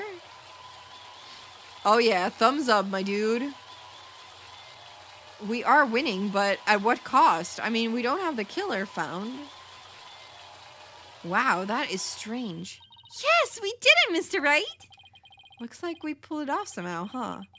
With some help from Detective Fulbright. Mr. Wright, Miss Sykes, thank you. And please thank Apollo for me, too. You all are the best. Oh, I wish we could tell Apollo about Mr. Starbuck's verdict right now. Yeah, me too. But that's going to have to wait. No last-minute objection? No. Weird. Now that a verdict has been reached, I'd like to bring today's trial to a close. Court is adjourned. That is so strange. Objection. Last-minute objection. Okay. We get... I mean, the hammer has fallen, but still. Can't reopen it. Yeah, it's too late to object, isn't it? It simply isn't possible. Something's wrong. Prosecutor Blackwell, are you dissatisfied with the verdict? I think he is. Fulbright, what were the results of the fingerprint analysis for the lighter? The results. Well, I was in a hurry, you see. And then there was that cat fight, and well... I kind of got carried away when I heard the prints were in Mr. Starbuck, so... You have yet to read it? Prosecutor Blackwell, can you read out who the prints belong to? Upon thorough analysis, the fingerprints were found to be what? Were found to belong to Athena Sykes. So says the report. What? What? Athena frickin' Sykes? What the heckity heck? Order, I say, order! Miss Sykes, tell me you have an explanation for this. We just finished proving that this lighter could only belong to the killer, so finding your prints on it can only lead us to one grave conclusion. I don't know how they got on there, but I know I'm not the culprit. What the heck? She has an evil twin. The turns have tabled? They certainly have. What the heck is going on here? This can't be happening. We built up her argument piece by piece. And I don't think any of her reasoning was faulty. So how could it have led to this? What the heck? What have I done? Please forgive me. I'm sorry. Oh man, what is going on here? Order, order, Detective Fulbright, stop your crying. What in the world is happening here? Looks like the world's gone mad. Order, order! I will have order! Well, no order here, I'm afraid. Oh man. Confusion spiraled into utter chaos. After all we'd fought for, the truth had turned cruelly honest to accuse Athena of the crimes.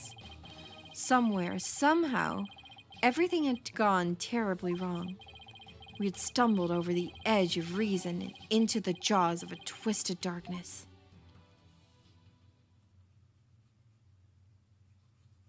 Are they gonna pull a...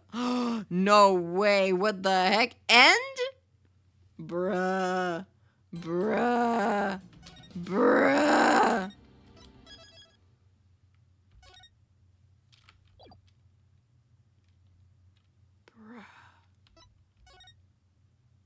Bruh, that can't be how it ends!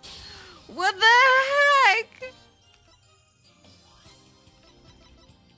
What the heckity heck? No way! Worst case scenario? This truly is the darkest timeline. Oh, they all have gloves. Yeah, everyone is wearing gloves. Athena has like half a glove, so...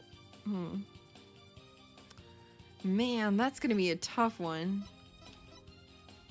Oh my. Alright. Well, interesting end. We proved him innocent, but at what cost? What the heck? For real, I have no idea what is going on here. What the heck is going on? How did that get there? How did their fingerprints get there? Was it hers when she was a baby? Was it hers when she was... Did she just use it like 2 seconds? A lighter from the store. From the what's it called? The gift shop. She used a gift shop lighter. Ooh, isn't this your second playthrough? Yeah, I know what happened. Trying to keep it interesting for you guys. Trying to keep it interesting for you guys, okay? And honestly, I didn't remember this part. I did not remember this part. I don't know how her fingerprints got there. I have forgotten about that. But I know other things. I am very excited to start episode 5 in 2 weeks. When I return to streaming. But for now, let's go to my chatting screen. Ooh. This is confusion. It's confusion on top of confusion. It's so wild. This game is wild. Your Honor is bluffing. The wait will be killer. Ayy! It will be. It definitely will be. The wait will be long and hard and other things that sound like innuendos that I probably shouldn't say. But yeah, it will be tough. It will be tough. I'm confused too. Your baldness, I am confused. I am confused. Your baldness, I am confused to the maximum. I am confusion. I am confusion. But, you know, it's all right. It's all right. We got this. I am just confusion, but it will be fine. It is fine. It is okay. We will find out. We will find out sooner or later whether or not we get it done. Okay? We will find out sooner or later whether or not we can do this. Okay, okay? Okay, okay? Will be a fun time. Will be a fun time. Woo! Man, I'm all hot. It's so hot in here now. But we'll find out next time. Next time. This was my last stream, or is my last stream before my break. Aw. Aw. Too bad. Too bad. I'm kind of sad about that, honestly. I'm kind of sad. I'm gonna miss you guys. I'm gonna miss you guys. I'm gonna miss the streamies. The streaming. But once again, wait, let me get my my break notice up in the full stream. So if you're watching the short, please come to the full stream and I shall show it to you. My break message. My notice of break. There we go. Nothing is wrong with me, but I am leaving from May 6th, and by May 6th I mean May 2, just today. Like today is my last stream before my break, but I will be doing an active break from May 6th until May 12th, and I will be back on Monday, May 13, with a new collab series that I am starting, and it will be super exciting. I won't tell you just yet. I don't know if my collab partner has told you yet, but we are prepping, and it will be a lot of fun. I'm looking forward to it so much. We've been prepping it for a while now, and I need to do some last preps this upcoming week, and it will be great. I'm excited about it. I'm looking forward to that collab series. Also, we will be back on May 14 with a 2-year anniversary stream. Oh my 2-year anniversary. That's insane. That's insane. That feels so weird to do like 2-year anniversary. It feels yeah, that's the news. Yeah, collab series is news. It's a collab series that we're gonna start on May 13, and May 14 will be my big 2nd-year anniversary stream where we'll do the Vocaloid karaoke that we were supposed to do to celebrate 1K, and then we'll do merch reveals. The merch will be in production by then, hopefully, and yeah, it will be so fun. We'll do some fun gaming, some fun streaming together. I'm happy to be celebrating my 2nd-year anniversary with you guys, so I have some prepping to do. I have to decorate the spaceship and stuff, you know? I have to decorate the spaceship. So there's a lot of cool stuff coming out soon. A lot of cool stuff that I can show you guys soon. But not just not yet. Not yet. Not just yet. We have to wait a little bit longer. Just a little bit longer. Which is one of the reasons why I'm taking a break, is to have the time to prep for everything properly. Do proper prep. And I'll be back to you guys soon with, oh my, lots of new streams. And re-energized, and it will be good. It will be good. I'm looking forward to it. Almost 2nd year, and it's the first break that you take. Aside from, I think once I got sick for a week. I got sick for a week, and I went on vacation last year. And that's the only, like, 2 official times that when I didn't stream. But the one is that I got sick, so that doesn't count. I got sick for a week, so I couldn't stream. Because because I had lost my voice. And then the second time I lost my voice, I just did text-to-speech. Because I missed you guys too much. But this time is the second time I'm taking an official break. So, yeah, it's the second time we're taking an official break. Scary, kinda. In a way. Kinda scary. There is, like, one big break coming up, like, in October. I've told you guys multiple times that I'm going to Japan in October with my Mama Star, and we'll be gone for, like, a month. I'll be gone for a month. I will be gone for a month. Honestly, 3.5 weeks. I might do like a stream the day I come back and a stream the day before I leave, probably, because I'm gonna miss you guys. But I'll try to keep you guys updated then. You don't want to remember. We don't want to remember. We don't want to be reminded of the fact that I'm gonna leave for 3.5 weeks this year. When will that be? It will be in October. We are leaving second week of October till first week of November. So it will be It will be a long time. We'll be in Japan for 3.5 weeks. Yuri Japan blog. I could do a Japan blog. That is a very good idea, Hopes. That's an amazing idea. We might do that. You know what I think I'll do is, I might, if possible. I'm not sure because I kind of want to save, like, weight in my suitcase and stuff. But I was thinking maybe I should take my laptop with me so I can do some editing, but also, will I actually do editing? Probably not. Maybe I can do like simple editing on my phone. I probably won't have the time to do it there because we're gonna visit all these places and I'm gonna do all this stuff. And my laptop is heavy, so I don't really want to take it with me because it's gonna take up like weight in my bag. But I will be having a fun time. Yeah. A Discord VC stream with the viewers. We could do Discord VC with on my phone where we play games. When I go to Japan, to JP. Yeah, I'll figure something out. We can do some things in between probably. But Mama Star will be there.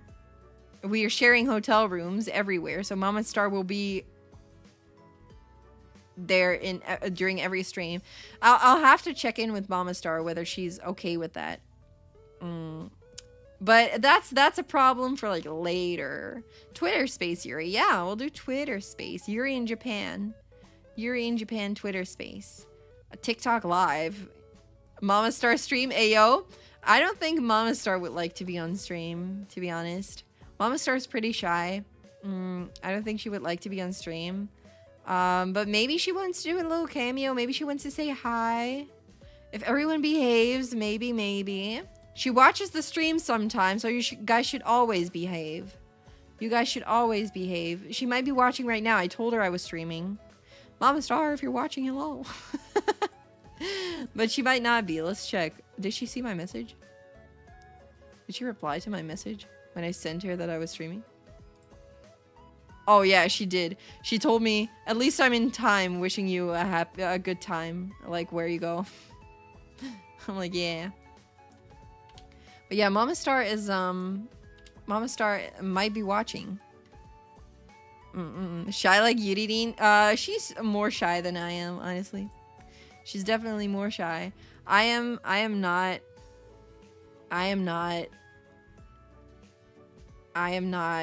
that shy. I used to be a very shy child. You have a very lovely daughter. Well, Mama Star will be happy about that. I don't know if she watches, but you guys are honestly, overall, you guys behave well. You guys behave well. You guys are well behaved. I wouldn't be afraid of like showing Mama Star you guys. Showing you to Mama Star. Yeah. I trust you guys with Mama Star. Yeah, Mama Star did a great job. I love Mama Star. Wait, was that an indirect compliment to myself? In that case, no. Avoid the compliment. Avoid them. But yeah, Mama Star might make a cameo if we can. We're allowed to meet the family. Maybe. Maybe. Who knows? Do I trust Mama Star? Yeah, I trust Mama Star on my streams. Although Mama Star does have the tendency to like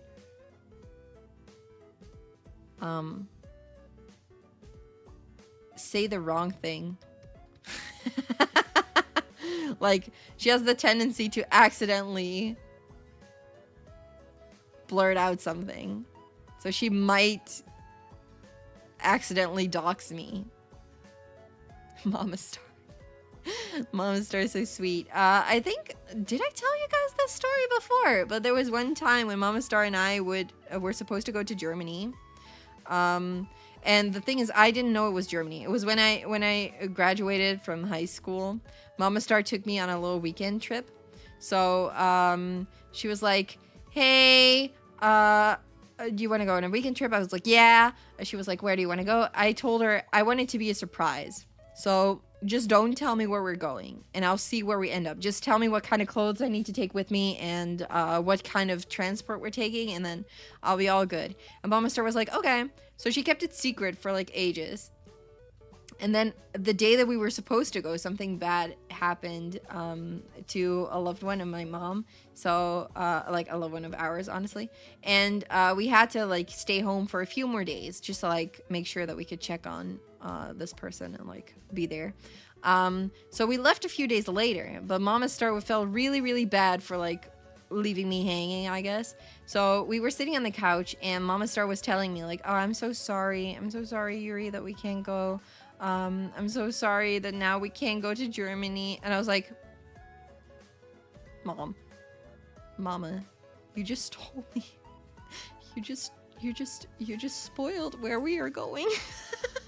And she was like, what? It was really funny. It was really funny. But Mama Star has the tendency to say things like that accidentally. So she might accidentally dox us. I don't know. Maybe she can make a cameo in a little video, you know, a voice cameo. Does Mama Star have a VA voice like you? Do you think I have a VA voice? Thank you. I appreciate that. Thank you so much. I would love to become a pro voice actor, honestly. So yeah, I'll take that compliment happily. Mama Star has a really nice voice to listen to, I think. Mama Star doesn't sing, but she has a really nice voice, a nice speaking voice. And Mama Star actually, when she was younger, she did audition for like nature documentary voiceover. She told me once. It was like back in the old days when you had to make a call and like leave a voicemail, like talk. She was like, yeah, maybe I can do that. She did not get hired, but you know, she speaks English too. Yeah, she speaks English too. Mama Star speaks English too, English and Dutch, and honestly, she knows some French and German too, I think.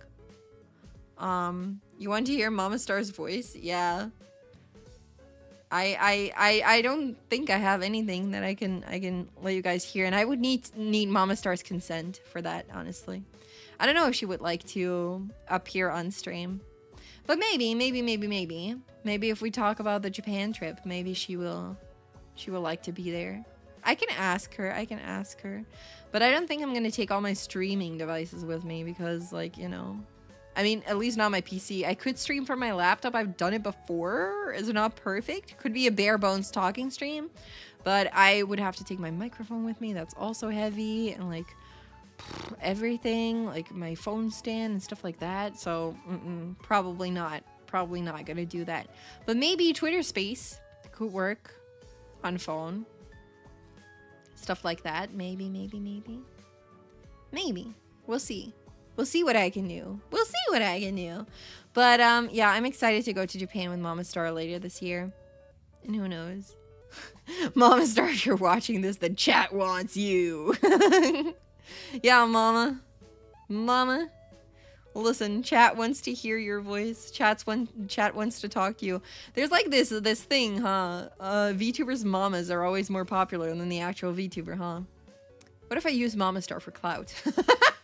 Just kidding. I won't use Mama Star for that. I'll just have Mama Star on stream for funsies. She'll need a design too. I look a lot like Mama Star though. Just like imagine me, but slightly older. That's Mama Star. Mama Star is me, but slightly older. And different eye color.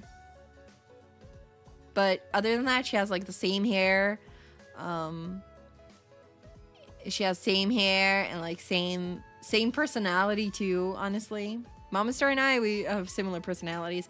I feel like Mama Star is a little calmer than I am though. Although she can also be a little silly. She can be a little silly too. Mama Star can be silly. Mama Star has the best laugh, by the way. But my Papa Star is like that too. My Papa Star is definitely like more energetic, I would say, like in behavior.